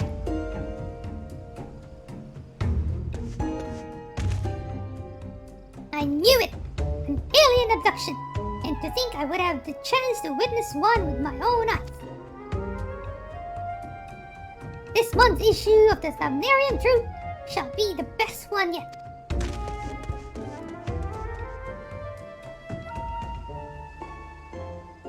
And just when I thought we finally had the inspector back, off he went, and then came back, and then floated off again.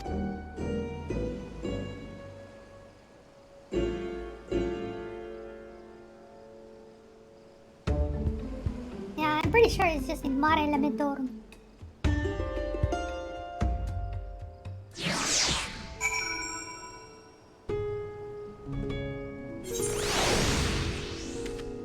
You going there? I know it's not the first time that he's taken to the skies without warning, but still, it's always a little disappointing. Still, there's no use crying over flying inspectors. Let's return to Ratat Hunt. Oh, the quest is finishing. I guess the continuation will be coming out on Tuesday.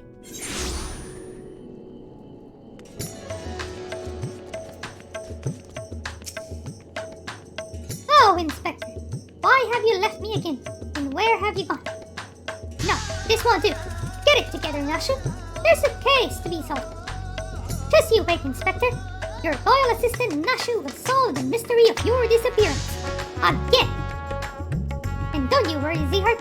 As soon as I have a new lead, you'll be the first to know. Till next time.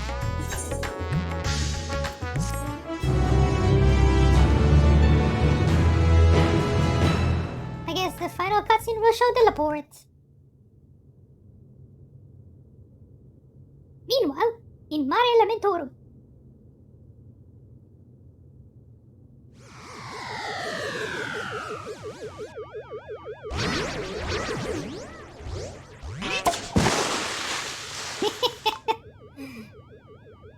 Why did they abduct Hildebrand anyway?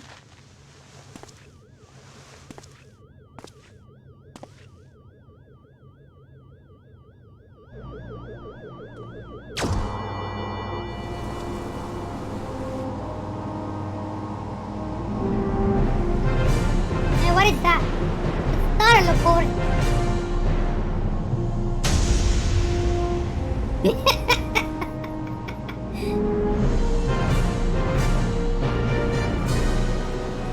Or maybe it's just the light. Maybe it is a report. Oh wait, it's not.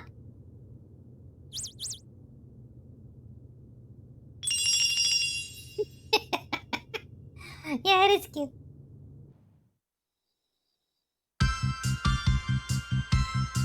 What the heck is this? Oh wait, I need to remove my monitor. So you can see the whole thing. Wait, a suit mine in it. Oh. Fine, I tried the case in a flash. I don't know how to sing this song. There should be vocals, come on.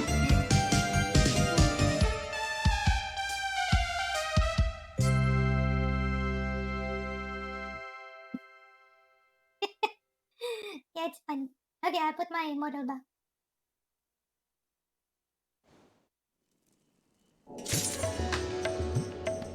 Yeah, there should be vocals to that song. Okay, so yeah, that ends the Hildebrand questline for now. I guess they're gonna be adding the next quest on Tuesday. Okay, so I'm done with that. The next questline that I have to do is the Mega questline, the Beyond the Rift.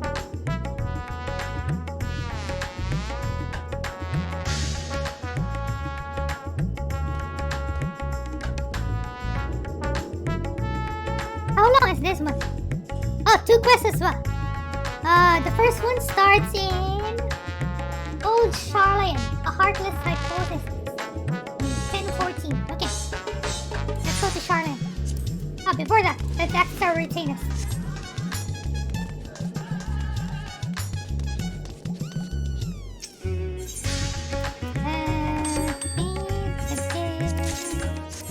Get the Luna Tender Blossom.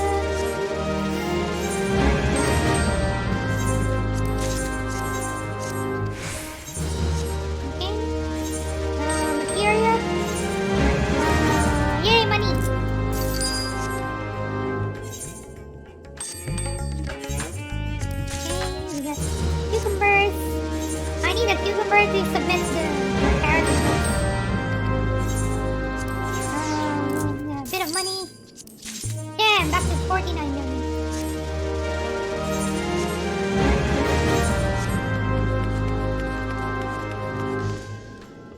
Okay, so let's go to Charlene.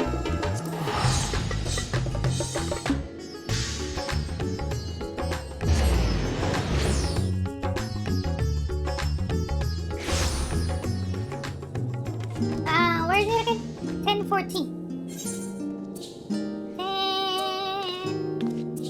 10:14. Oh, so it's down at the harbor. Okay, let's go to the Scholar Harbor.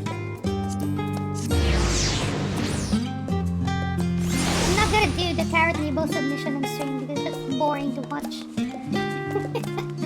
I'll do it later after stream.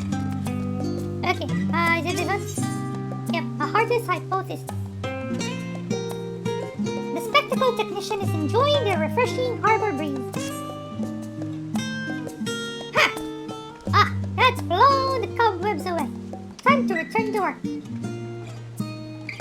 Goodness me, look! who it is. How incredibly serendipitous that I would run into you, of all people.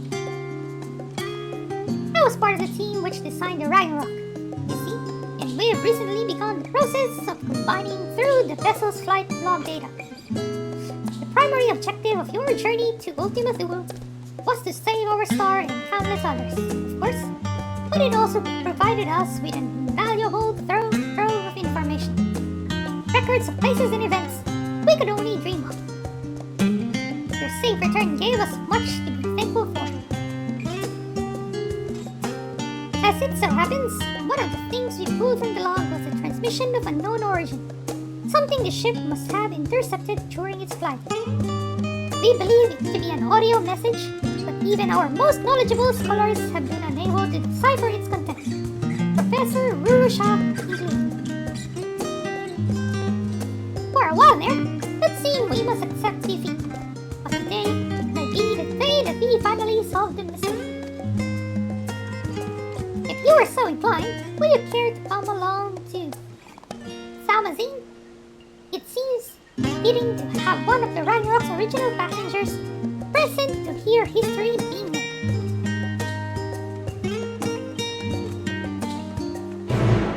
I love the music in Charlotte. Okay, Salmazine is in Aporia, I believe. Yeah, here's the one in Aporia.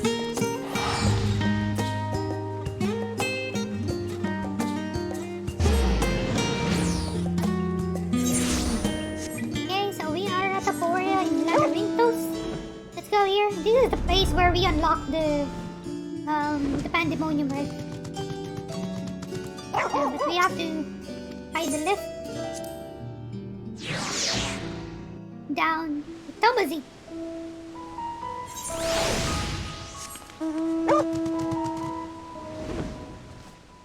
This is also where the dungeon Ikioscope is.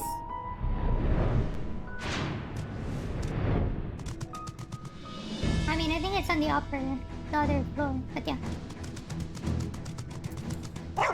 That's the Ragnarok. The white starship.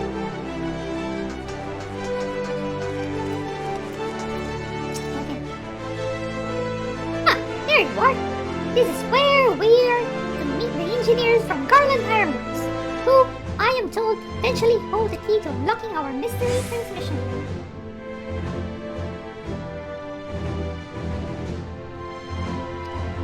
They should be along at any moment.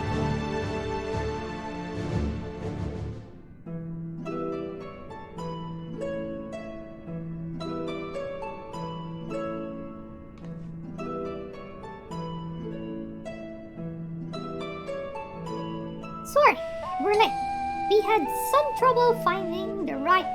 Gods, is that you, Xenon? I hope I got that expression correct. Oh yeah. It is big.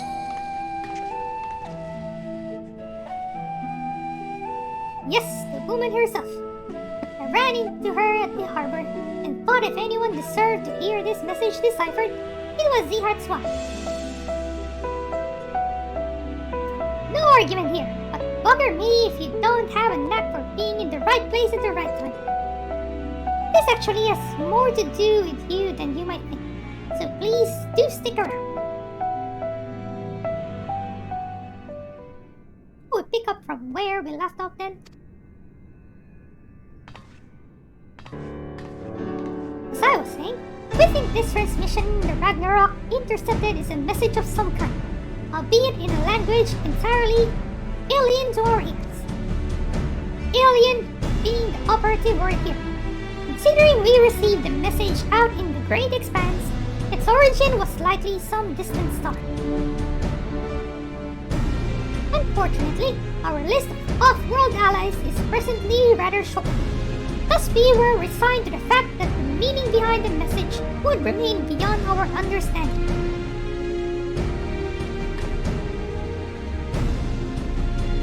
One of my colleagues, however, refused to give up. She remembered the Ironworks engineers who had been so helpful in the construction of the Ragnarok, and turn to them for insight into our seemingly impossible problem. Do you know what Wedge said when he heard what was going on? We should have Omega listen to it. I bet he can tell us what the message means. Not the Omega you beat in the rift, of course. He's talking about the toy that trundles around with Alpha, the little model we met. We originally decided to follow a chosen target and not much else. But I've seen it act in ways that, well, it's like it has a mind of its own. Well, the theory is Omega transferred, itself into that toy. So it's actually Omega. Then I got to thinking about those documents or lots sent to the chief, the full report on the final days. In the part about Omega civilization, it said their people discovered how to convert the mind into data and store it outside the body. Timing being what it was, I wonder if Omega didn't somehow transfer its consciousness into our model right before you put an end to the real one.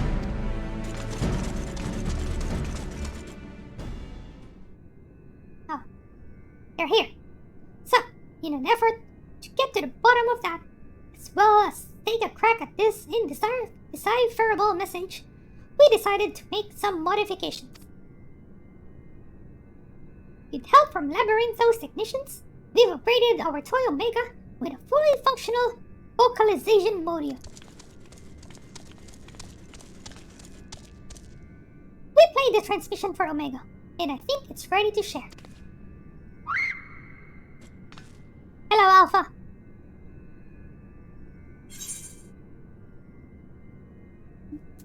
Are you in there, Omega? Hello? Are you in there, Omega?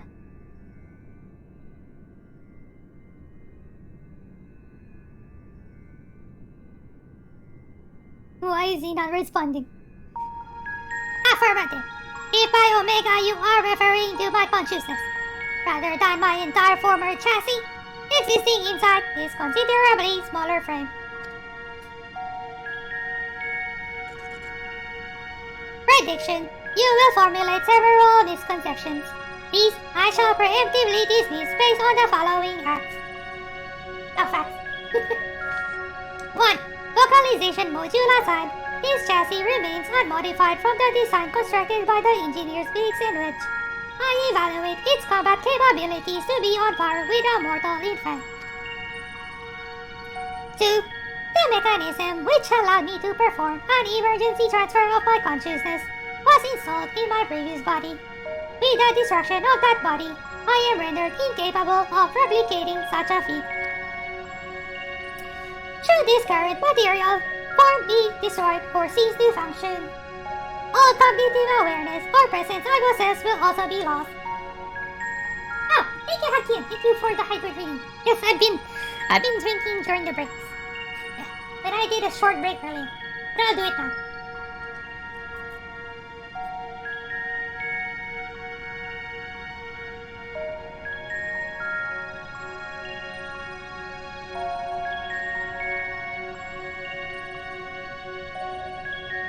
There we go. Hydrate reading.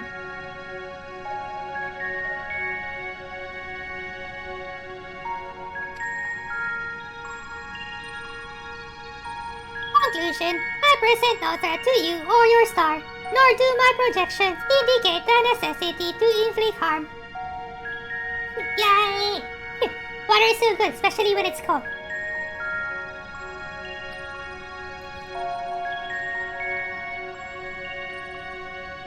In the fraction of a moment before my annihilation in the rift, I re-examine my directives. If I am to fulfill my purpose as an evolving construct, then I must continue my journey for improvement. For as long as I exist, I must acquire this heart of yours, this strength of soul. Well, there you have it. And it's not wrong about its combat capabilities. It'll be more likely to damage its soul than the thing it was trying to attack. But let's not forget the reason we brought you here in the first place. What about the transmission they played for you? Could you recognize the language? Affirmative. It was transmitted in Pan-Galactic Basic. Pan-Galactic Basic? A common language in comparatively extensive usage throughout the worlds we have conquered.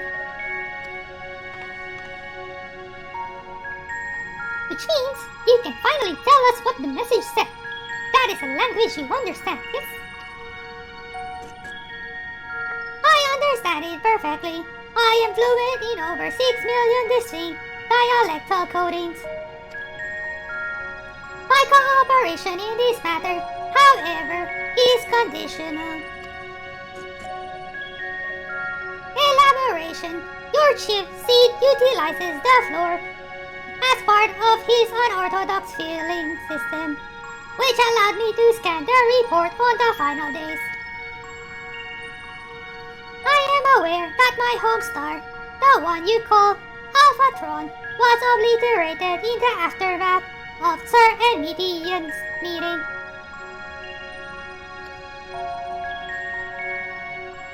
The existence of Dynamis has not previously factored into my projections, but I now comprehend the concept in theory. What fails to compute is why the Omicrons were not immune to its effects. Dynamis should have no influence on a race which possesses no heart. And yet, Sir expressed to Median a desire to cease existing. Illogical. I must pursue this anomaly further until the full equation becomes clear to me. I must analyze all the elements of the final days and deepen my understanding of the heart's intangible properties. To expedite this process, I require an external interpretation of those sections of the report which continue to produce errors in my calculations. I request the assistance of Zihart as one who experienced the ravages of ultimate despair on multiple fronts and displayed immeasurable heart in engineering my defeat. She is the optimal choice to fulfill this role. So, we either agree to your conditions or you tell us nothing. I'm sorry to put you in a spot like this, Zihart. If you have the time and the patience to spare, we'd all be grateful if you could humor the toy's demands.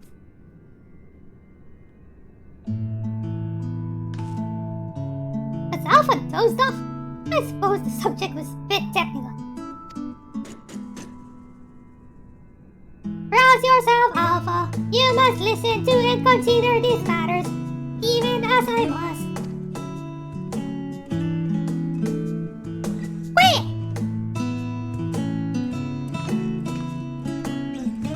Why don't you make a trip out of it? You know, actually visit the places that has the, things Omega wants to ask about.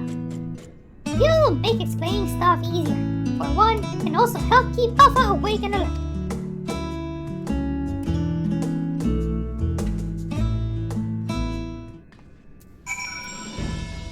Okay, so we have to speak with Omega. I see you have chosen the mutually beneficial option. Logical. Setting aside the matter of Sir, there are 3 elements of the report on which I desire clarification. The first of these concerns the progression of the final days in Razatan. I recognize no pattern in those who succumbed to the transformation and those who did not. It's a bit of a trek if you wanted to chat with the locals. How about we lend you an airship? We do not require such outmoded technology. Z-Heart's teleportation spell is the most efficient option for long-distance travel. This chassis is a model, essentially a toy, and Alpha, despite his organic composition is indistinguishable from a stuffed dog. Conclusion: we clarify as material possessions. Pick us up and you can teleport the three of us to our destination. Okay, begin Omega's journey for answers.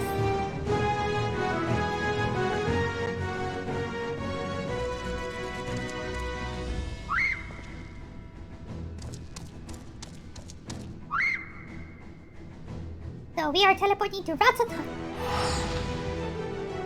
It's a free teleport!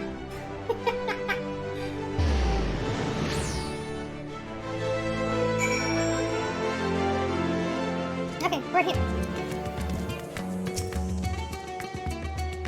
Beep! Sensors indicate we have arrived in Ratsatan. Objective: identify factors for resistance to involuntary transformation. Hypotheses: unaltered survivors of the final days will display significant strength of heart.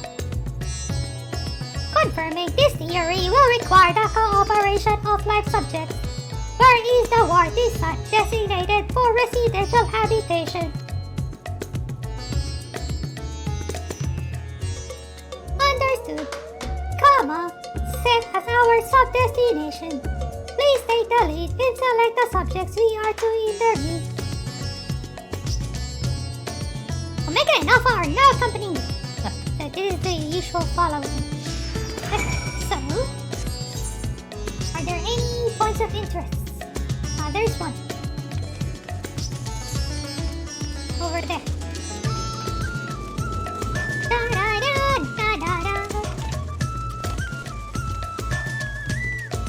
Okay, let's talk to Omega. Discuss the stairs. Warning! Please avoid stairs whenever possible. My projections indicate high risk probability for accidental slippage, leading to catastrophic structural damage. Step inclines also increase my energy consumption by 63%. In mortal terms, they tire me out. Taking into account the difference in individual limb strength, the design is inherently flawed. A convenient step height for one is an exhausting trial for another. Were I to oversee the civic design of this settlement, I would construct a slow conveyor belt which enables automatic traversal, zero personal energy expenditure. How about Alpha?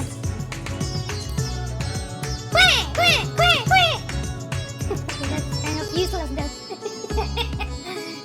Alpha chirps enthusiastically, apparently amazed by the prospect of climbing the stairs. Okay. Okay, let's go to Alpha then.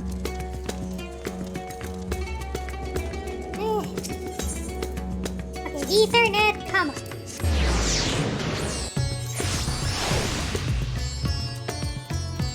Let's talk to the urine boy. Hey, don't I know you? Yes, after the bees were taken care of, you told me to join everyone in the square. Thanks to you, I was there when Vitron gave his speech, and I found out who Varshan really was. It's a shame we don't get to play like we used to, but Mama says Vitra has been busy putting the city back in order. Maybe I can work for him one day, when I'm a man grown. Vitra, Midgard's owner's offspring, yes, and this child wishes to put himself at the worm's command, that he might make his own contribution to society. A pattern emerges. I predict that the Hanish survivors are those who have ingested Vitra's blood and become his draconic minions. Though dragons were no match for our civilization's might, their combat capabilities are not to be underestimated. It is unlikely they would experience emotions of dread or uncertainty as exhibited by lesser beings in times of undue stress. Dragons? I'm not a dragon, and I never ingested anyone's blood either. Ew! You are not of Vitra's form. So you possess no hidden means of fight off the beast. What of fear then? You were frightened? Yes, I was frightened. I just stayed and hoped they wouldn't find me. At least until she told me it was safe to come out. Okay, so let's up to the next one. Yeah, so Omega's hypothesis is quite weird. He was thinking that they're drinking Kraken's blood. Okay, this is Mati. Oh, hello again. You're the one who came to ask me questions about Kalza. I'm glad to see you looking well after all this unpleasantness.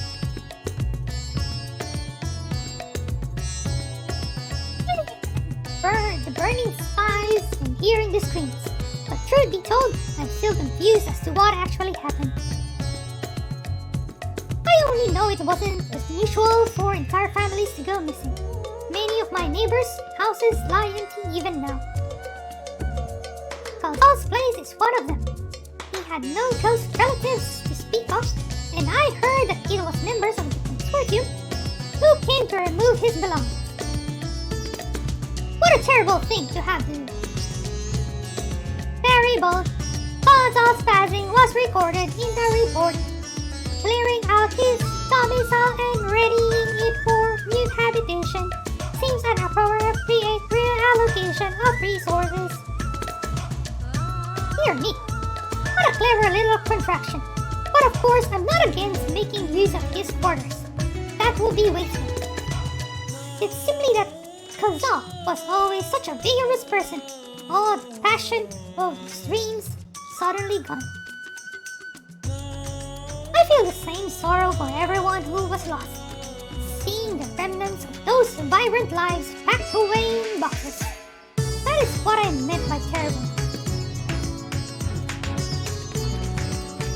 Okay, let's talk to one more. The melancholy man. Are you a traveler? Please, if you have a moment, I can use an outsider's perspective. You see, I was one of those who sought to escape the madness plaguing the world by fleeing to the moon. Not that we ever went, in the end. So here I am, recently returned from Charlotte, except now, things are straying between my sister and I, since she chose to stay and I chose to leave. I asked her to help me find work, and she suggests I look somewhere that isn't up there, as if I wanted to abandon my home. It makes me so angry. Your point is unclear. You elected to relocate to the star satellite. Thus, your relative now perceives you in a negative light. Your sibling's judgment is in error, based on the information made available to Hanish citizens. Your decision to withdraw to the moon was both logical and correct. Conversely, the decision to remain at Rajasthan, despite the low probability of survival, defies explanation. Perhaps her reasoning pathways are faulty. That's right. I'm not quite sure what you're saying, but I'm right, aren't I? Or so I'd like to think. The problem is, I understand why my sister feels this way. I almost decided against going myself. Even then, I wasn't sure that leaving behind everything I love was the right choice. And with the way it all turned out, Sweetheart, I require a moment to process this input. Let us move apart and discuss our findings. So where do we go? Company Omega to the designated location. Where is that designated location? Oh, yeah.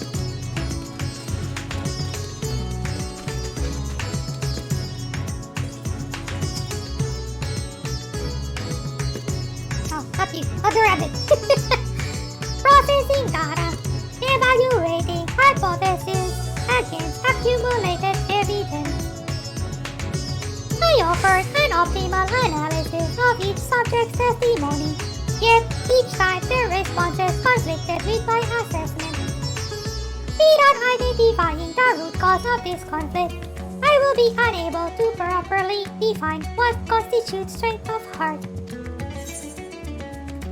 But perhaps the heart you seek lies in the conflict itself. Perhaps Perhaps we should continue the questioning, or perhaps this matter is beyond you. I choose the first one.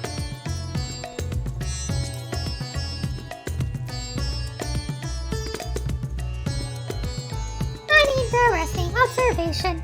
It is possible my base criteria is in error. In which case, it is imperative that I continue this learning process and repair any fundamental misconceptions. Next, I wish to interact with an individual who endured similar circumstances to Kozal prior to his transformation. Are you acquainted with any local merchants who had dealings with him? Well, someone in... what's that place again? The starting area of down there. Dinabaha of Ruveda Fibers acknowledged. Sub-destination set. Okay, so where is that? On the other side. We teleport to Ruveda Fibers.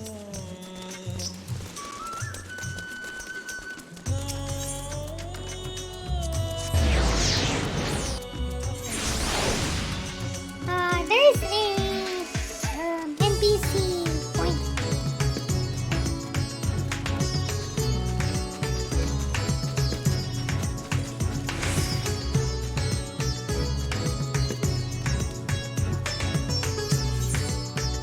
Discuss the hamster. Halt the heart. Do not proceed beyond the fence. In this body, birds of that size represent little unthinking threats. They will peck, bite, chasing apart, searching for meat that does not exist. Conversely, Alpha can correctly identify my absence of nutritional content.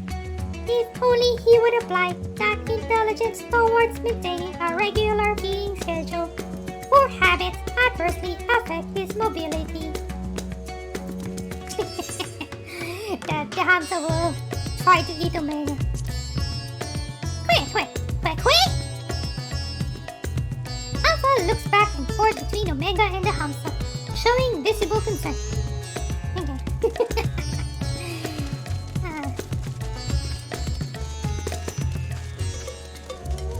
So we'll jump down here. Hello, Chirabaha. Well, look who it is.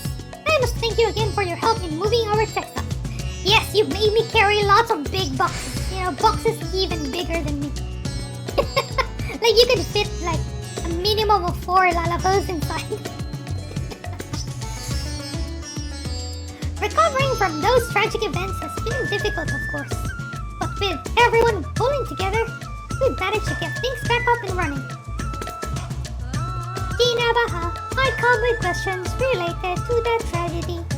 Specifically your survival of the final days. Although you are similar to Kazal in many respects, he succumbed to the transformation and you did not. Why? What is the critical difference between you and him?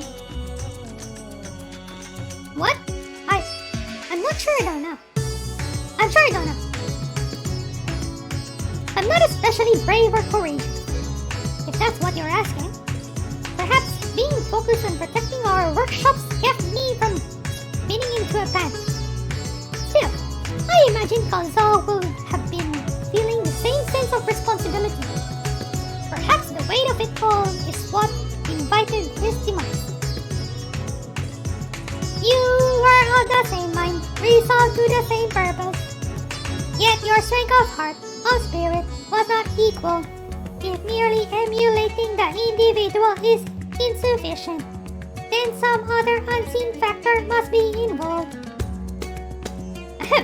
Not to interrupt this deep philosophical musings, but do you think I could ask you a small favor? There's a man by the name of Nashvan who's been helping us out here while he gets back on his feet. I have a feeling he'd benefit from speaking with you. Leave by the eastern exit and you should find him just outside, organizing some new inventory items.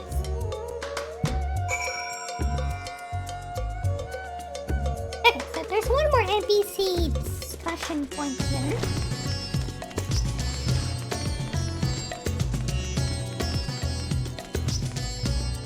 Oh, this is the room where we pick up the boxes. It was here. The boxes were here. Okay, let's talk to Omega. Discuss the submarine weave. The equipment being manufactured here. It is formed to perform specific duties. Yes, conceptually, it seems analogous to our practice of switching frames to better serve our mission objectives. I, for example, did not begin existence with the Omega model. I was originally supplied with a standard Ishii Omicron chassis, serial number M017. On this world, that alphanumeric combination would be considered my given name. Such designations are drawn from our nearly infinite register of celestial bodies to avoid the possibility of duplication. How can you, make it so unique? It's short. It's just one letter and 3 numbers. It's easy to replicate that, you know? It's just 26 times 10 times 10 times 10. Okay. Furthermore, the cluster known as M017 is better expressed in your language as the Omega Nebula. The same word I use to introduce myself to your kind.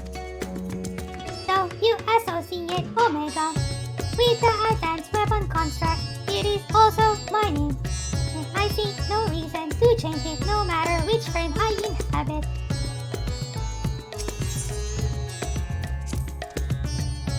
Hey! Alpha puffs out his chest proudly, seeming to imply that his Ironworks uniform is the best attire anyone could wear. Alpha's very cute.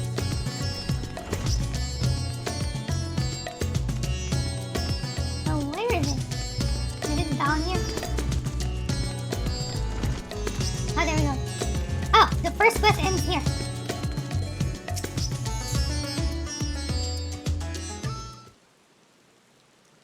I think there are just 2 quests. Let me just see. Yeah, there are just 2 quests. The second one is quite long. Well, long in the sense that we have to do so much talking to different NPCs. But probably the dialogue isn't that long. Okay. That's all our orders accounted for, and everything looks to be of good quality. Kamala will be pleased.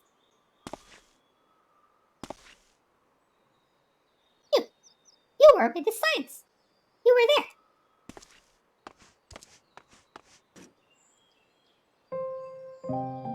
Yes, I'm sure of it. I'll never forget that day. You and your friends helped us escape when people began changing into beasts. My own son, he was afflicted. And that huge monstrosity loomed right over him, and I remember my heart turned to ice, freezing in place. The satrap came to my aid, but then he, too, was gone.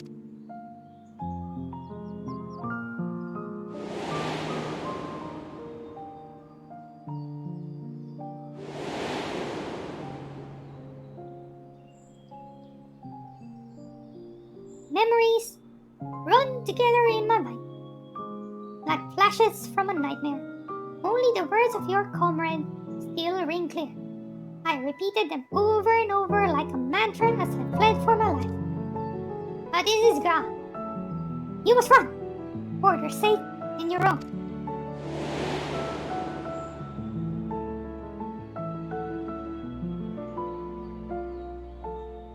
It all seems so surreal.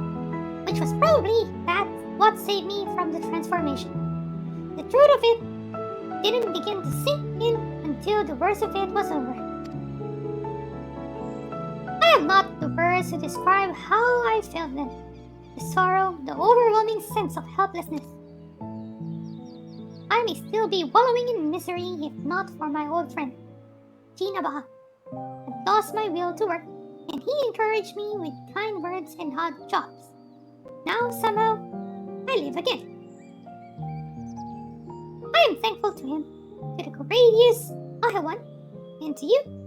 If you see your comrades, please let them know their efforts were not in vain.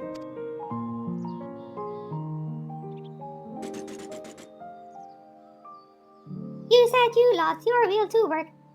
This signifies a cessation of efforts to maintain basic life functions. Yes. What changed to extract you from that stagnation? An offer to work from Gina Baha should mean little to one without the desire to accept it. Was it some manner of mortal instinct, a primal need to survive and thrive? Instinct? No, it wasn't that. If anything, my instincts were telling me to lay down and welcome an end to the pain. Every day I think of my boy's final moments. I think of how scared he must have been, how it must have hurt, and I want to scream my throat raw. The satrap, too, still haunts my dreams. I see him being swallowed whole and jolted away in a cold sweat.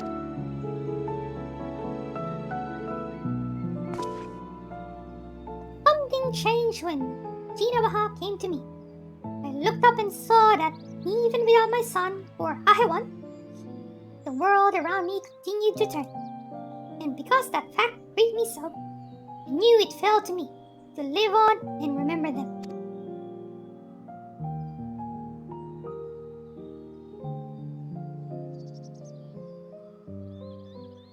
Strange, isn't it? What drives me to rise in the morning is the very sorrow which once crippled me.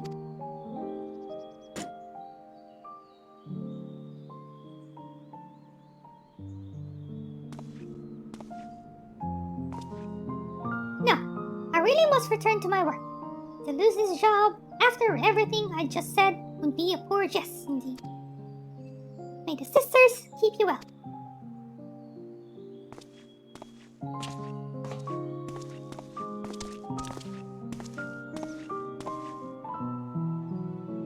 Sorrow, the emotion generated by mortals when their ideals fail to materialize. This I have observed. Yet when I listen to how Nashwan's sorrow served to rescue him from near fatal despondency, his logic eludes me. Am I incapable of perceiving the full measure of the heart's properties? My best projections failed to predict our subject's responses, and despite their almost equal occupational and mental parameters, Gina Baha and Kalsam exhibited different reactions to the dynamics effect.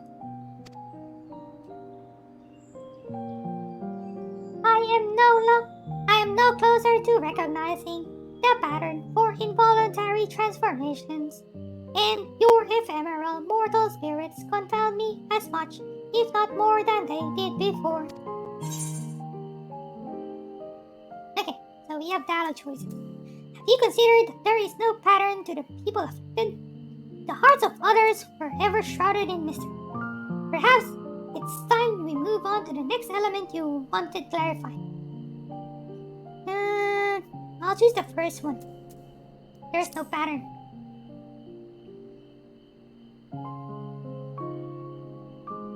No pattern? You imply that the transformation was not contingent on individual fortitude, but rather a random contribution of environmental factors. Such a theory would explain the otherwise conflicting data. Very well, I shall accept this as a provisional conclusion to this part of my investigation. I do, however, expect you to continue supplementing my education of heart-related matters.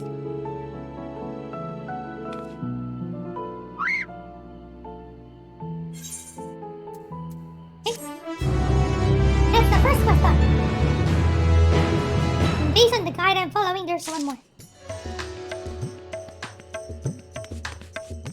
Okay, let me just have a quick break for a drink.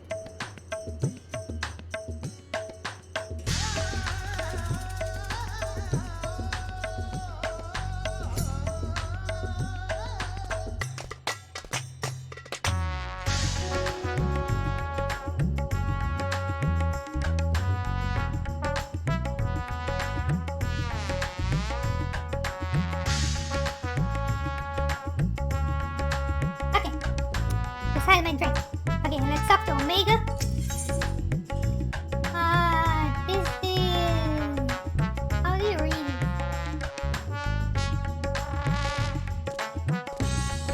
Goodbye. I wish if this is E and A. This is Ella. Goodbye, Ella. I don't know. Oh, there's a reward. Is it a minion? Or minion, orchestrion role, mount, or whatever. Omega has selected a new destination. Our next destination will be Camp Broken Glass. Oh wait, this is Omega. Our next destination will be Camp Broken Glass. IDs are elaboration on the dealings between the Ilsaward contingent and the citizens of Cardamon. The report describes the contingent's purpose as the salvation of the local populace. Furthermore, both factions face a common enemy in the teleport room. Why did they not immediately combine forces to their mutual benefit? This inconsistency requires closer examination. See Heart, initiate teleportation.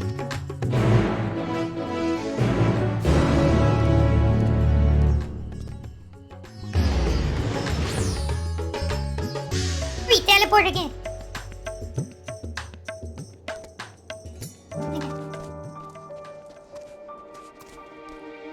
Omega. Teleportation successful. Evaluating immediate environs. A cold weather region by fairy standards, but significantly less extreme than a star with ice planet classification. His body should not be unduly impeded, in contrast to Alpha and his uncontrollable shivering. My frame appears highly resistant to low temperatures. Retrieving data. Records indicate that remnants of the contingent force and a number of Imperial citizens yet inhabit this location. We must speak with representatives from both factions and explore their respective attitude. Proceed. Make an Alpha or our company. Yep. Is there any dialogue spots? I don't see any in that. But there are two NPCs to talk to. Okay, let's have a look. Closest one. Resistance select. ZR! Come to see how things are progressing, have you? I can't speak for the overall strategy, but communication with the locals has become a damn sight easier since Julius and his soldiers stepped in to help. Oh, we still face our fair share of distrust, of course. Some folk even think we are enslaving minds with our foreign magics. We have Anima to thank for putting that idea in their heads. But all things considered, I'd say we're doing pretty well. Establishing an open dialogue was the first big step.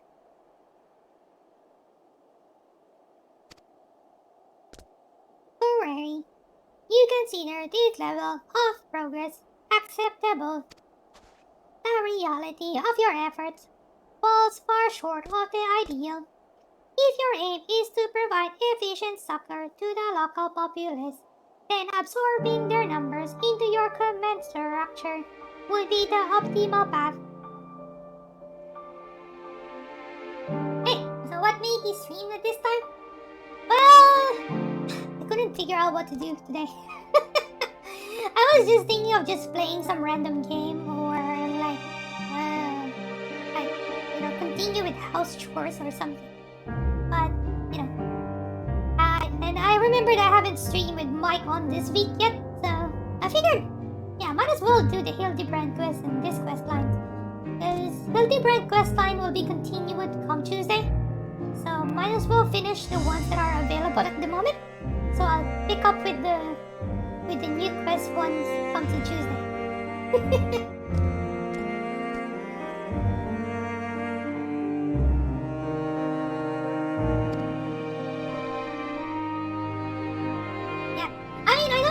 I'll be streaming today. I'm just thinking I might just finish the Hildebrand questline, which I already did, and this Omega questline, and then yeah, that's probably it. So I would assume I'll finish in about 30 minutes. Oh, I wouldn't want to go that far. We're not looking to take over their nation. If we're to do this the right way, we need to recognize and respect each other's way of life. So while it may not be the easiest solution, I agree with the contingent's slow and steady approach. I'm just happy we're saving lives. Yeah, if you ask Omega, all he can think is just, conquer.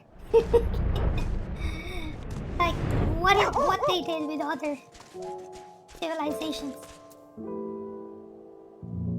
Much-needed refugee. Shadow from the past. Yes, I know you from Victor Spoil. Have you come to laugh at me? A wretch who chose to lose Licinia and her sister rather than accept your help? The fool who ended up relying upon your charity nonetheless?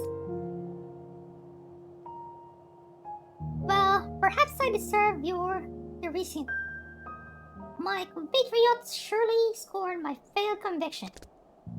I have shamed my people and brought dishonor upon my nation, dishonor upon family and my cow. No, just kidding. I am no better than the kept beast. My pride sold for a bowl of feed. But my soul, nay, that you shall not have. I refuse your honeyed offers of a new home. This land is where I belong. And this is where I shall remain. Lip, you demonstrate opposition to the contingent's overtures. On what basis do you refuse this cooperation? The data suggests the local populace is struggling to produce the bare minimum of sustenance. Have you some secret strategy for survival? Or do your orders compel you to accept your present misfortune? What? Must I be mocked by a Magitech toy now? No. I have no secret strategy, no binding orders, but comport myself as any true Garlean patriot would. Uncompromising, unbending. Placido! Once again, this input is unanticipated. Let us move aside and process what we have heard.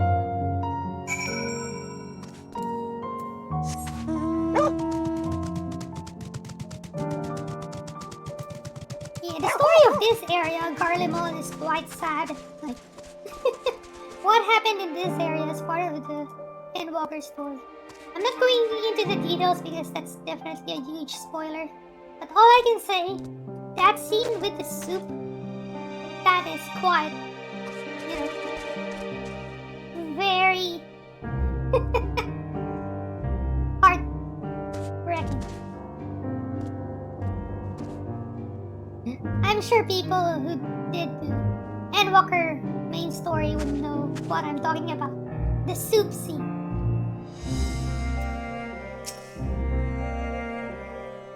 The hot soup scene. Accessing and analyzing recorded data. Integration complete. I have evaluated this most recent input and made comparisons to our discoveries in Razatan. Consistent only in their inconsistency, the responses from both contingent member and Imperial citizen were highly irrational. Conversely, any Omicron, considering their predicaments, would have echoed my assessment exactly. Divergence from self-evident logic is key. Hypothesis. The illogical relationship between would-be saviors and suffering populace is another result of the unpredictable nature of mortal hearts. Fifth, any property or ability has inherent advantages and disadvantages. Yet never have I encountered such a unique detriment. It appears that those who share your metaphysical capabilities are prone to complicating simple cognitive processes. An undesirable quality I will, however, persist in furthering my understanding of the subject.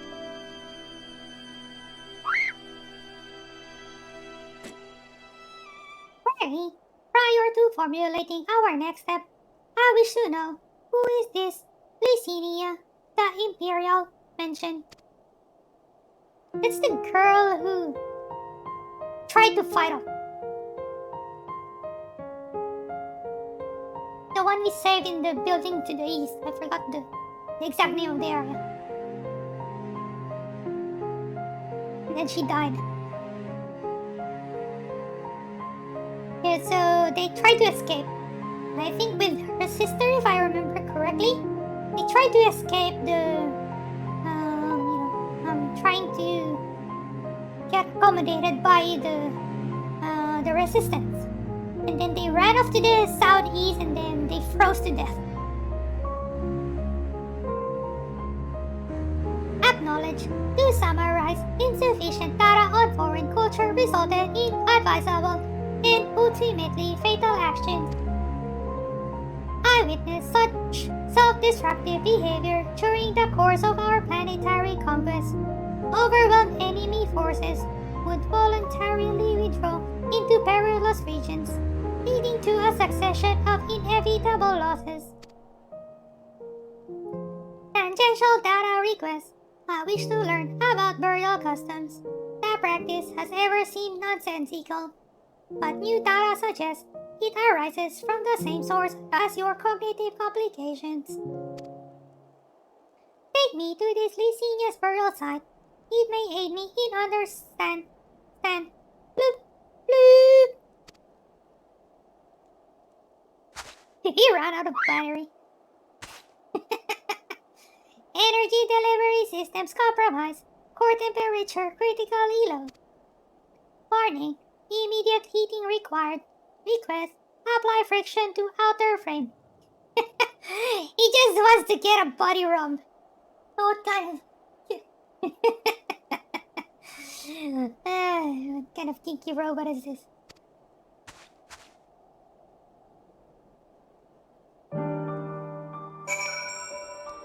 Okay, let's give a mega body rub.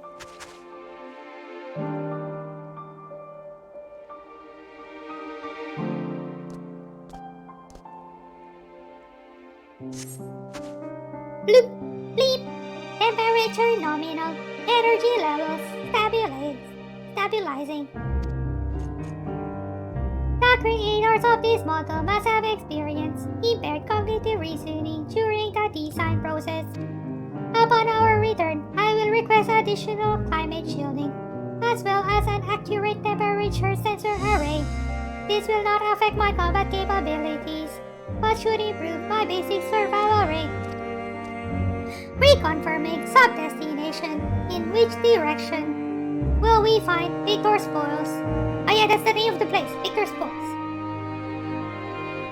Acknowledge. Alpha, you are to remain in close proximity, close enough to envelop me in your feathers. You are permitted to carry me on your back if you so choose. Omega needs warmth. Okay, let's go to Victor's Spoils. Oh. Stores these. Look at that mega Shiba bot. This dog's so fluffy.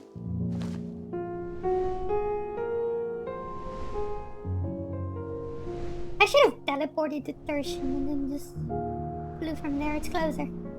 Eh, whatever. I'm almost there anyway.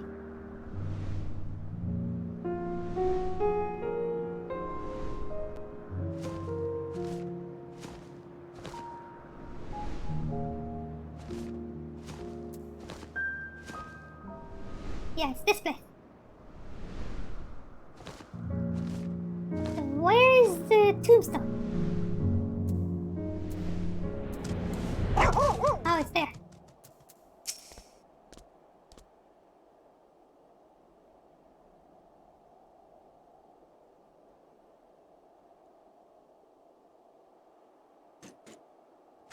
Blip. A deceptively deep snowdrift almost defeated me, but we have successfully arrived at the location you indicated. Caution advised.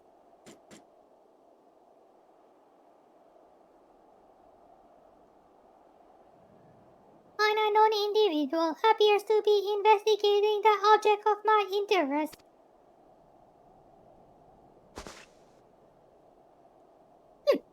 You're Eorze's champion, aren't you?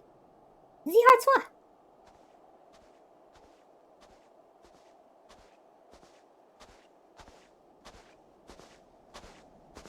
Don't ask why I'm carrying toys with me. Those poisonous stuff. Oh, I never introduced myself, did I? I am Manius, soldier of the First Legion and comrade of Julius. Perhaps you remember me from Tertium. We spoke about collecting ceruleum, and again later on after Lord Quintus had passed.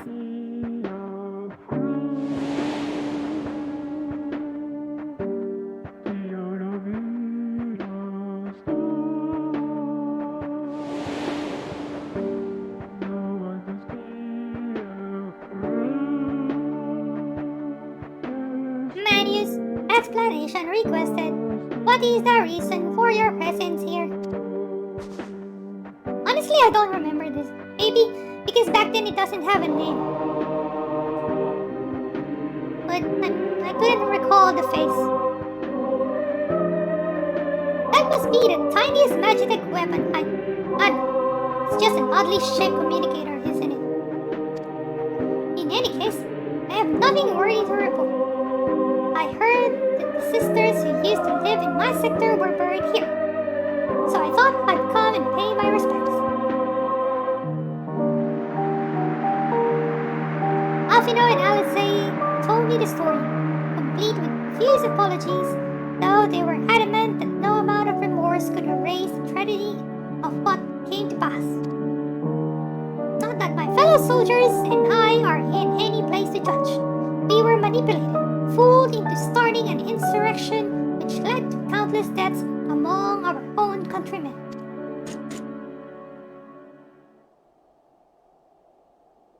Objection. The casualties incurred to your infighting are distinct from those caused by the Ilsabard contingent. To restate, you are justified in seeking restitution from the contingent for causing the deaths of Licinia and her sister. Retaliation for damages sustained is also a logical progression.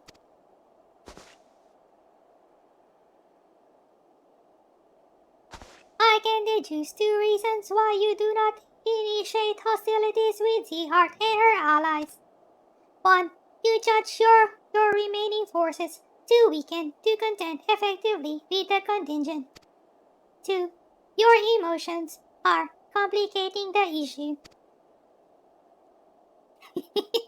Tell me, which of these is correct?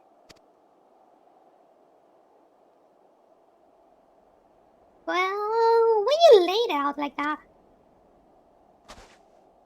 I'm afraid my answer isn't like to win me any medals, so would you mind keeping this to yourselves?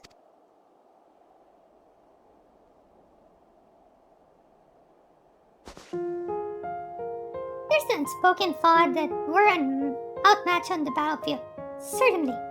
But the real reason I'm not demanding restitution has little to do with weighing the odds.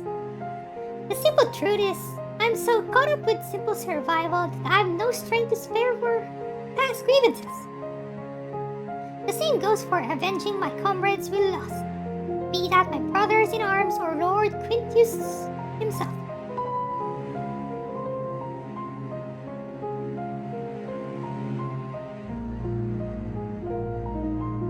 Although it seems everyone has an opinion about the manner of his passing. Some say he should have fought until the end, but he abandoned us to the enemy. Others praise him for taking the full burden of responsibility and freeing us to walk our own path. I don't know who's right or who's wrong, but I'm inclined to side with the latter. He gave us the choice of freedom, and that's the choice I made. I could cry and rant and rage, but what would be the point? I'll save my energy for worrying about my next meal, my next task.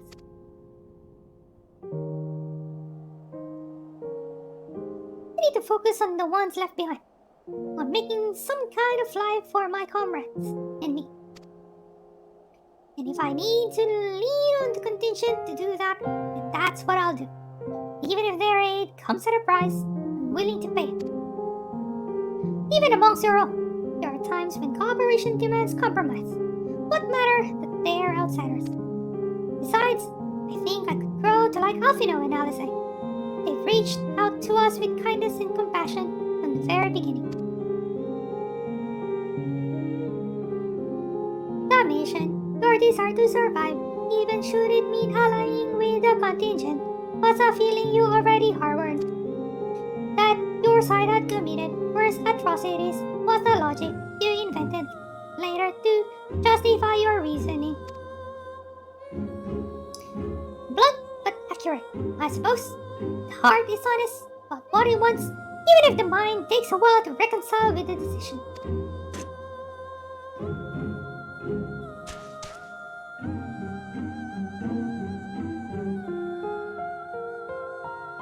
Well, this has been oddly cathartic, but I must return to my duties.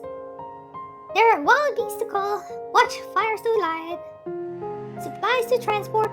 Even without the Emperor, there's no rest for an Imperial. Be well and stay safe.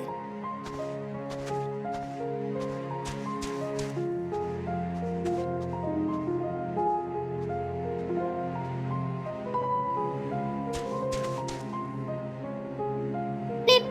Upon review of recent input, I have arrived at an unexpected conclusion. I have been formulating my assessments on the premise that it was man who commanded the strength of his heart.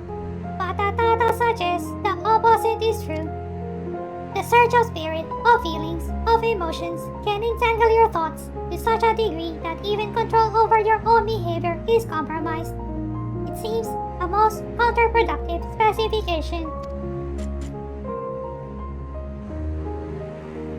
This also explains why my interactions with mortal subjects have produced more confusion than clarification. It presents a formidable barrier to understanding. Robot learns hardest. Robot learns how to be a human.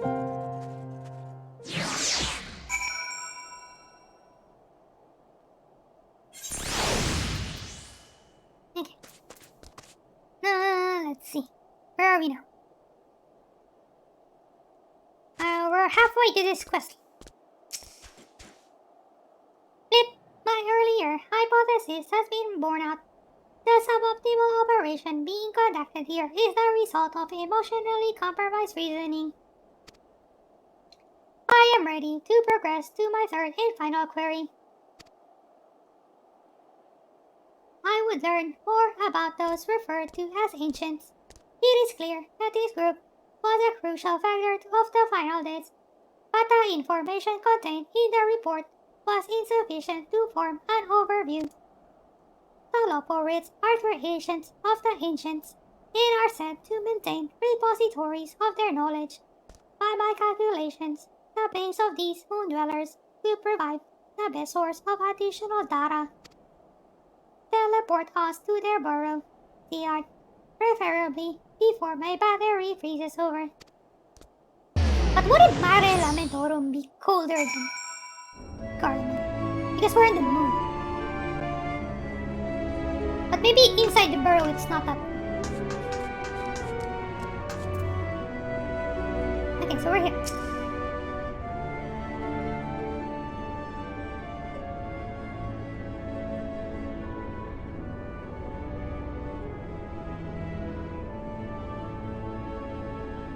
Blip! Your teleportation spell was successful. We appear to have arrived at the location described as Westwaysboro.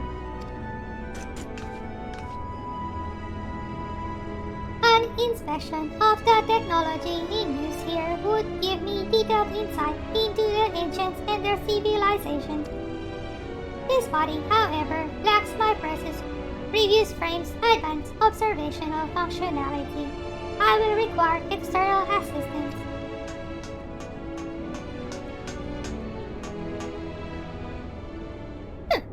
No, it can't be. It is you! Oh, sweetheart, I miss you so. Yeah, what's this you brought me to? It's soft, feathery vision. We've been outfluffed. Back of the moon, it's all over. Why bother with burrow building bunnies when you could walk around with this adorable avian engineer? Just make me into a pie and be done with it.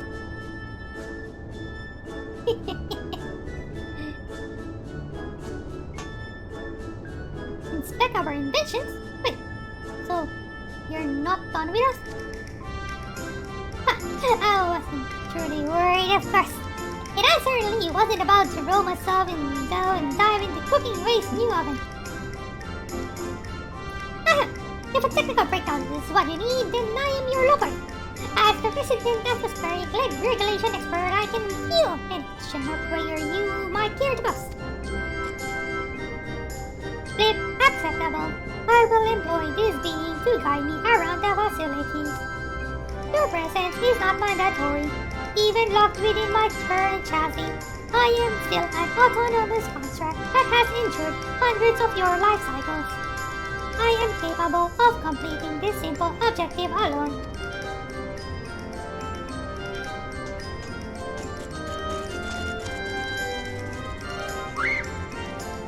Okay, so we'll just leave them alone. So what are we to do?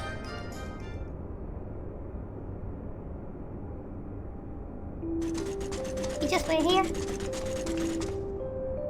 Objective complete.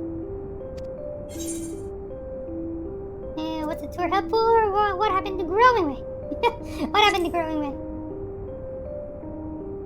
Did you cook him? After my 50th question, his responses began to suffer noticeable delays.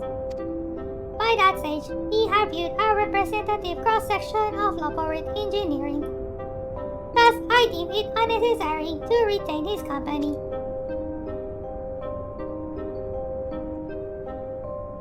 Conclusion. What does he mean by cross-section of a laboratory? Did they cut him in half? Conclusion. Extrapolating from the fraction of technology on display, the full spectrum of the ancients' advancements was, at minimum, equivalent to a level 4 civilization. A fact which demands further investigation. Despite establishing a near-ideal society, these beings nevertheless harbored a weakness, which invited self-destruction. In studying them, I stand to gain a greater understanding of Sir's anomalous decision. Growing Way informed me that another type of ancient-made entity exists upon this satellite, the one they call the Watcher. Oh yeah. He lives on the starting area of Mare Lamentorum. I would speak to him.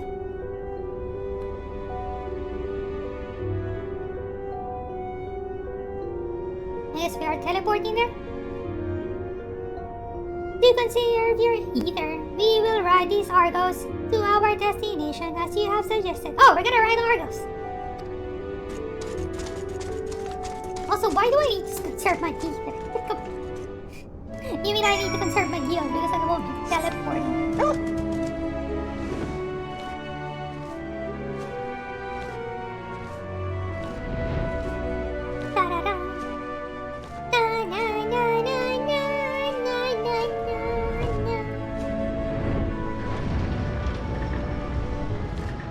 Ah, there's Argos. The golden dog. Hello, doggy.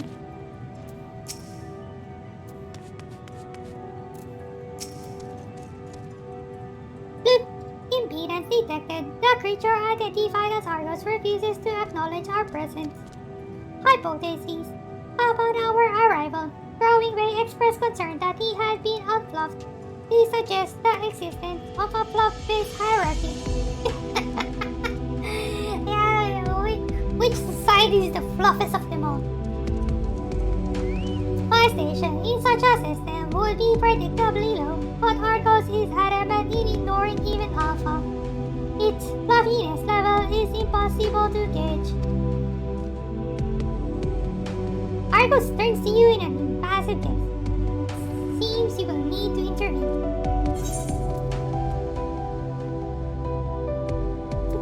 Think of them as luggage. You're the fluffiest of them all, dear Argos.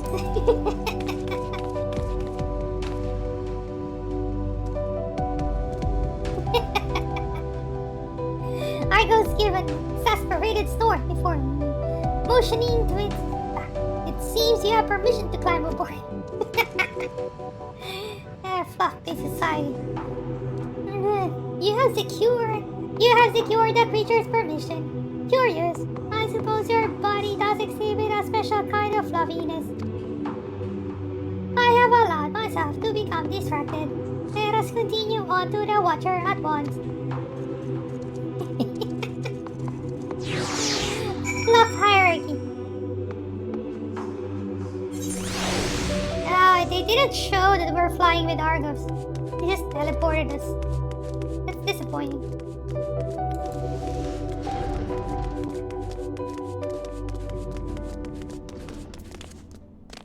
Hello, Watcher. I was bemused by the arrival of these small visitors, but I see they are companions of yours. What a rare thing for my abode to be thus crowded. How may I be of service to you? Hello, Watcher. My purpose here is to learn more about the ancients. I would know of their deeds, their philosophies, the very nature of their hearts. I would understand why the final taste was visited upon my home star. A worthy endeavor. There's another better suited to assisting you with that task. Perhaps you might favor us with a tale or two of the ancients you met during your travels here. My fragmented memories would be a pale substitute, indeed, for the clarity of your more recent experiences.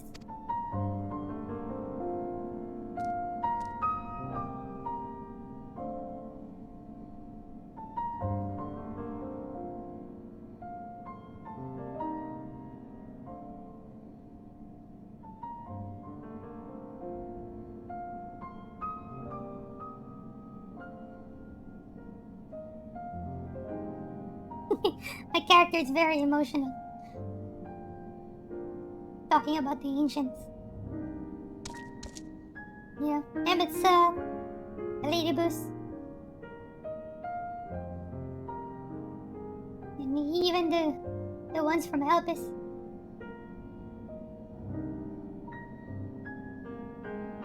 Yes, I can envision every detail. Your meeting with Vina and Emmett Sulk and Hitludeus. The sorrow and the determination of Hermes.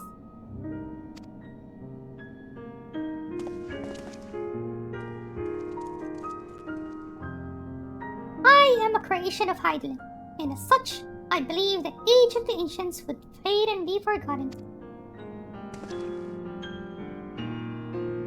Yet knowing that their memory lives so vividly within you, it brings me great joy. I pray you keep them close to your heart.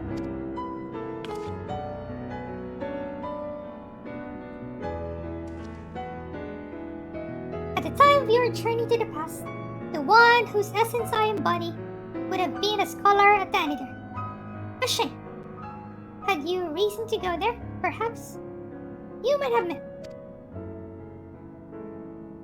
As a man of learning, he was firm friends with Vina. They spent long hours trading theories or debating the laws of the universe. I remember joining her faction as the final days bore down upon us. Yet of the events Rounding the tragedy, I recall precious little. Heidelin wished for the people of your age to decide their own path. Thus, I suspect my recollection was limited by design. Yet even she could cut away one persistent memory. I feel most distinctly his sadness at what was to come to pass. That in becoming Heidelin's heart, Vina would forever stand apart from the people she so loved. If she were so resolved in her convictions, then he too would share her sleepless vigil over the future yet to unfold. Thus was the vow he made to Vina as her transformation took hold.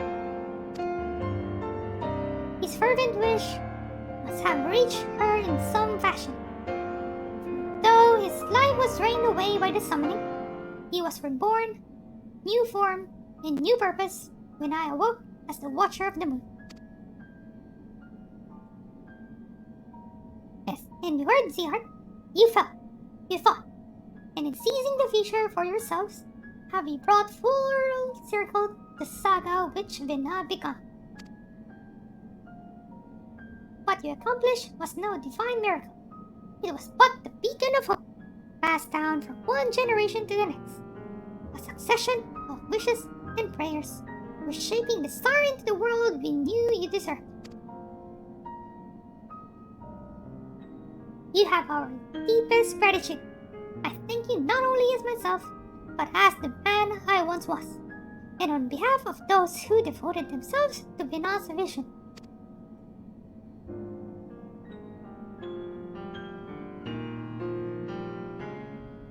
Bloop, bloop.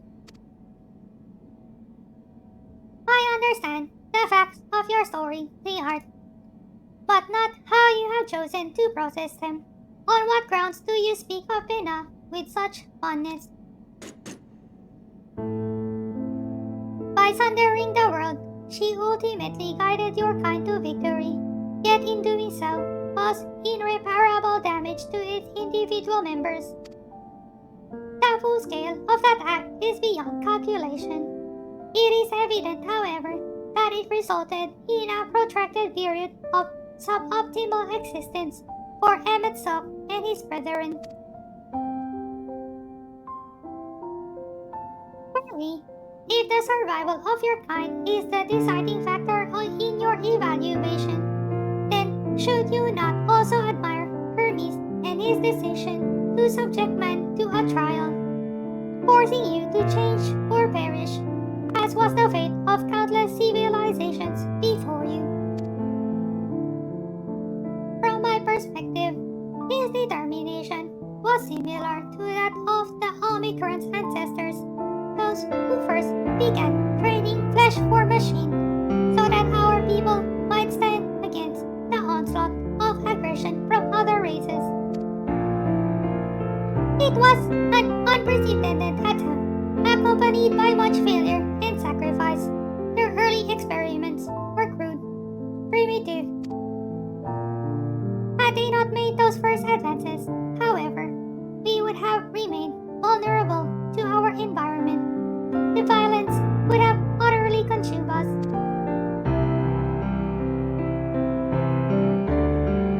And what of Emetsok himself?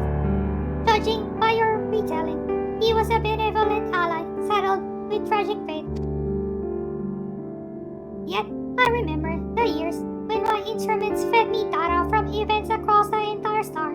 During that time, I witnessed his actions engineer multiple instances of cataclysmic strife. These calamities, as you know them, were responsible for planet-wide destruction.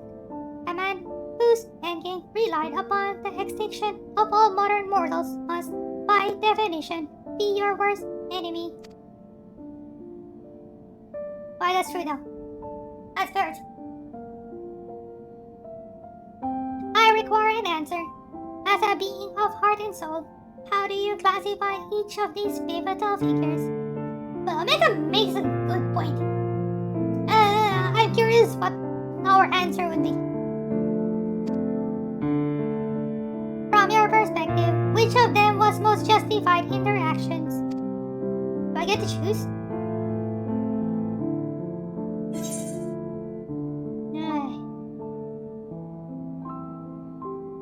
They were all justified in their own way. But now Hermes, Emet, none of them were. I was thinking their motivations for whatever they did. Each of them did. It's weird that well, I think I'll just choose the first one because each of their decisions was kind of like it was justified based on their circumstances. It just happens that everything just aligned properly then.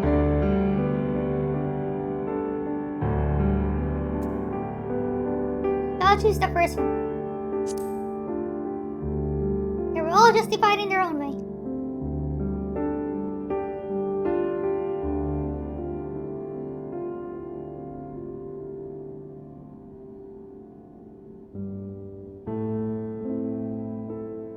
I think I understand.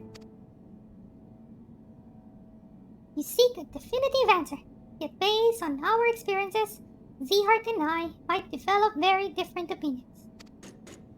In the same fashion, you are free to form your own thoughts on the matter. Do not be so swift to consider them without merit.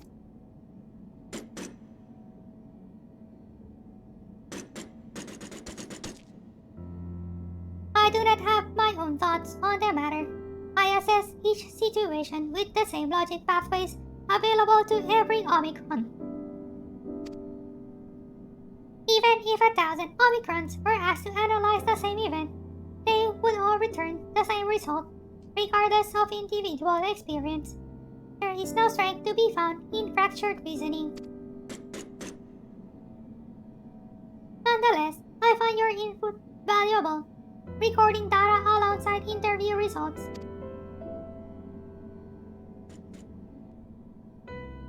This concludes my investigation into the incomplete elements of the final day's report. I will reanalyze the accumulated information and examine the factors which led to Sir's incomprehensible decision. Let us return to Thomasine. Is it a free teleport? Come on, free teleport! No! No! Why do I have to teleport manually? No!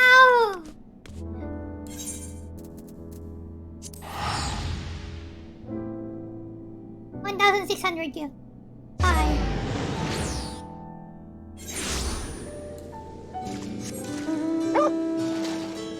Okay, let's go back to Thomasine.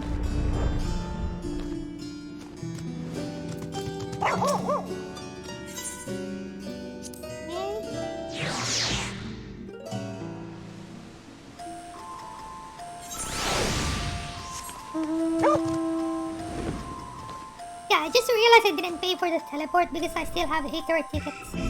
But that one was free. I still have 1,000 tickets. Cannot fly any of them. Okay, let's stop the bigs. Ah, there you are. Right at the last moment. Your journey with Omega was properly educational, I hope. We plan to ask you all about it and that mystery transmission besides, but I'm afraid something urgent has come up. Seems one of our Ironworks associates has found up a job elsewhere, and Jesse needs Wedge and me to rush in and lend a hand. There's an airship already awaiting for us out in the harbor. In fact, you think you could escort us over there and talk as we walk? Acceptable. I am fully capable of speech during ambulation. I figured you might be. Right. Let's get a move on.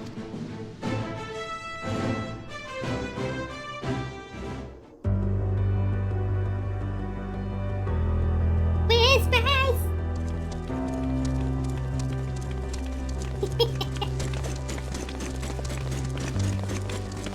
Oh, this one it doesn't have the vocals. Oh, I didn't read it. Crap.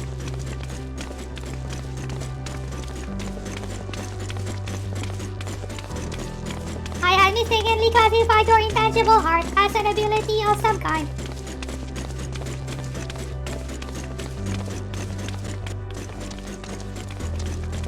An uncanny power that Omicrons could neither learn nor even measure.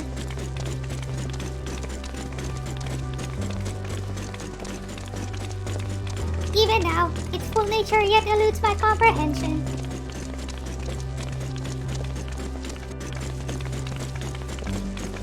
Based upon our investigations, however, I have decided to alter my definition.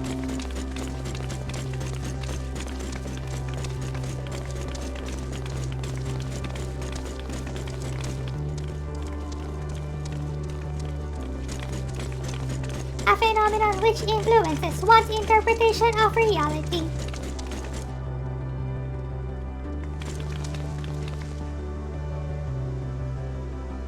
That is as close to an answer as I have found.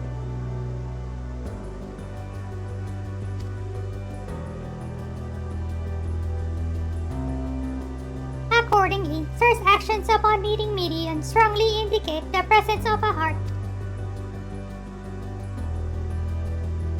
Sir did not follow routine logic, but formulated an independent assessment based upon the reality it perceived. It felt that the best recourse for the Omicrons was to cease their expansion and terminate all functions.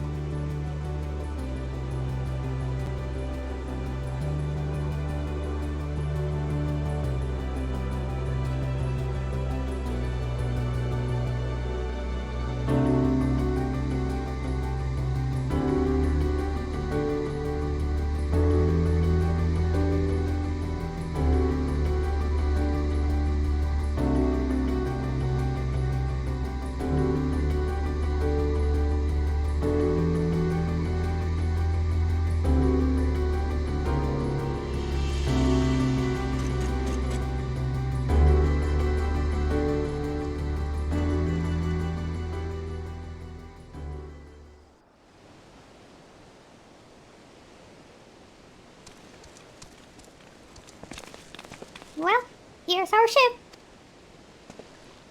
Hi. We need to be going, but first, hold you to your bargain, Omega. It's time you told us what was in the transmission from the flight log. Acknowledge. I will uphold the terms of our agreement. The recording salvage from the Ragnarok was a simple one. The message is so basic, in fact, that the time spent listening to it may result in a net loss of value. Shall I continue? No, you're just teasing. Tell us the message already. Acknowledge. Converting dialect coding to local language.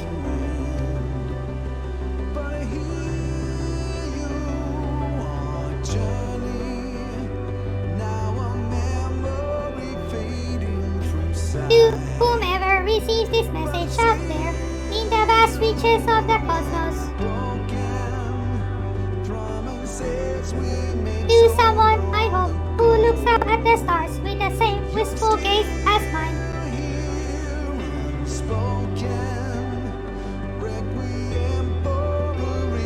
To you I say, forge ahead. May all our tomorrows be blessed with joy.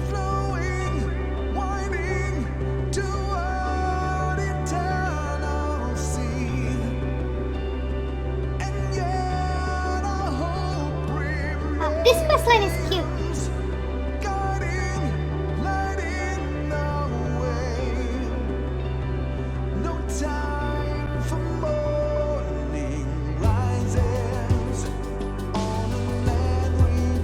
They made a great deal to humanize Omega even more. This message had no designated recipient. It lacks purpose.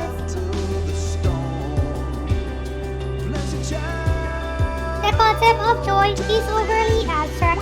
The vocal supplication to manifest said joy is unrealistic in its optimism. Yet based upon their expressions, my assessment of the transmission's value conflicts with its apparent impact.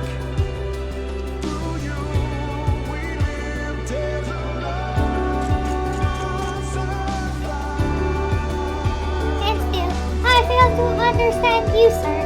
Your heart still confuses me.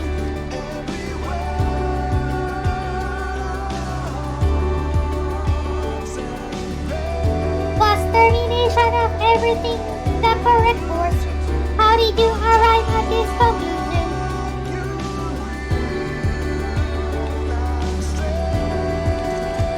It defies all my attempts at reasoning. But I was designed to evolve. If I continue to learn, the probability that I eventually comprehend this phenomenon is greater than zero. So, I will put the dilemma of your decision aside for now.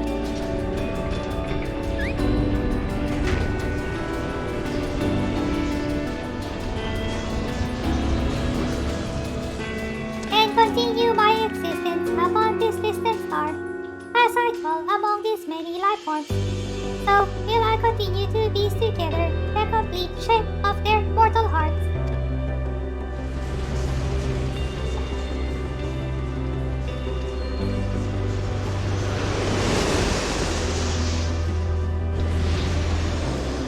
I must document their progress.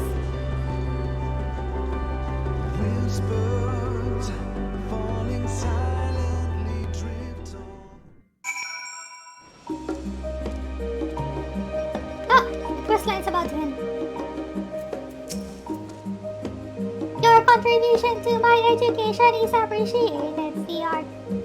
Indeed, I have amassed a satisfying quantity of valuable data.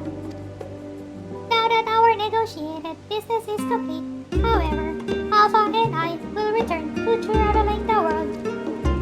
Drawing on recent experience, I am confident we can expand the radius of our ventures by a significant margin. We need not limit ourselves to Eortia.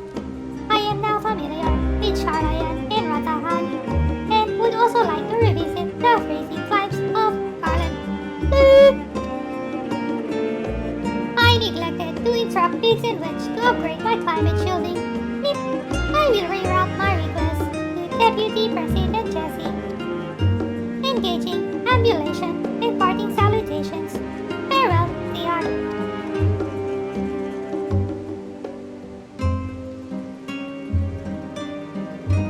Alpha gives a vigorous shake and draws forward a scrap of paper from under his wing.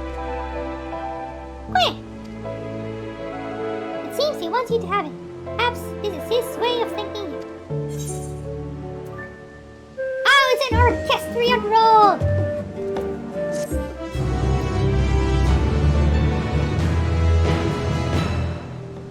Pip. Simply, Alpha, the road is long and we have barely begun our journey. Yay! Quest line is done. Okay. Float together. Okay, let's go to our private house. Let's change this song. Is this the Ultima Thule song? Or is this a different one?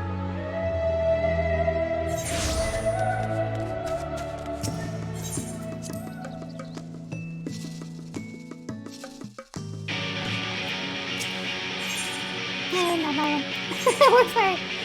Where is my... Oh, there we go. Select that. Flow. Go together.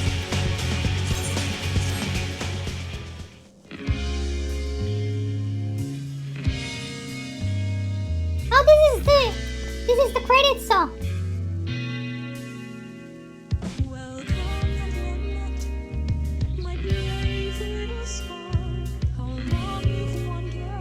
Yeah, this is the credit song.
It's a very nice ending song.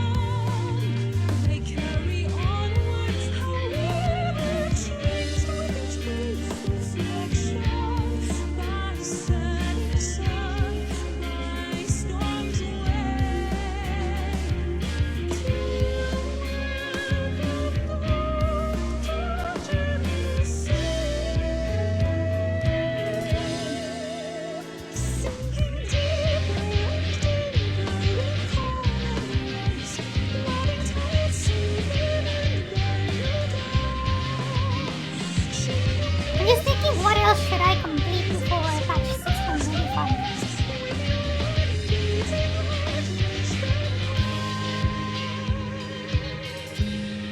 Is there a continuation to the Tataro's Grand Endeavor?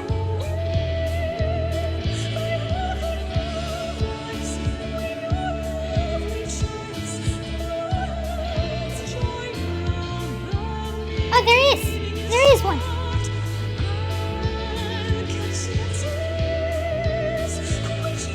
Oh, this is in... Oh, Charlotte as well.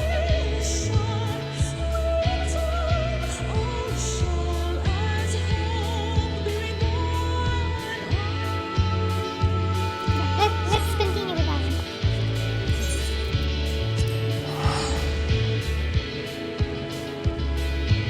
Actually, I might do it... do I need to do it like before 6:25? Maybe I'll save it for another stream. I don't think it's required for 6:25 anyway.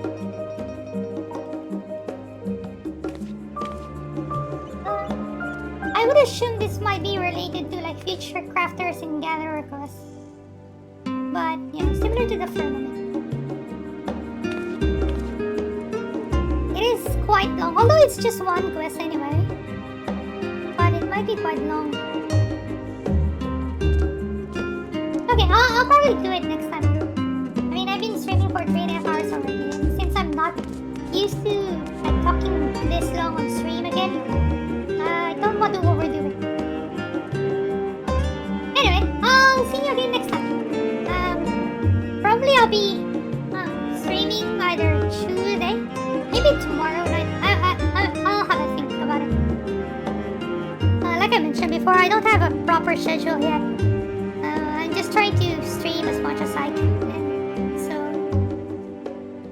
yeah. And also, when I do stream with the raid reclears, I will not have mic and remote because I am on a different Discord server, and you know, to protect the privacy of the raid members, I will not be like putting the Discord chat on stream.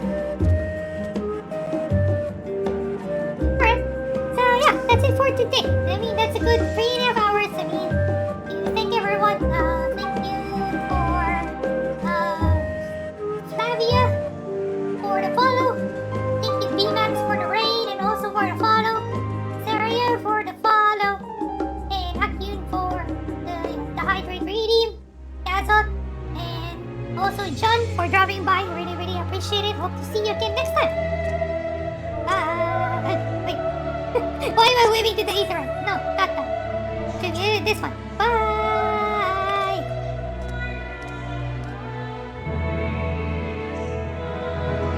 Should we be raiding anyone? Maybe.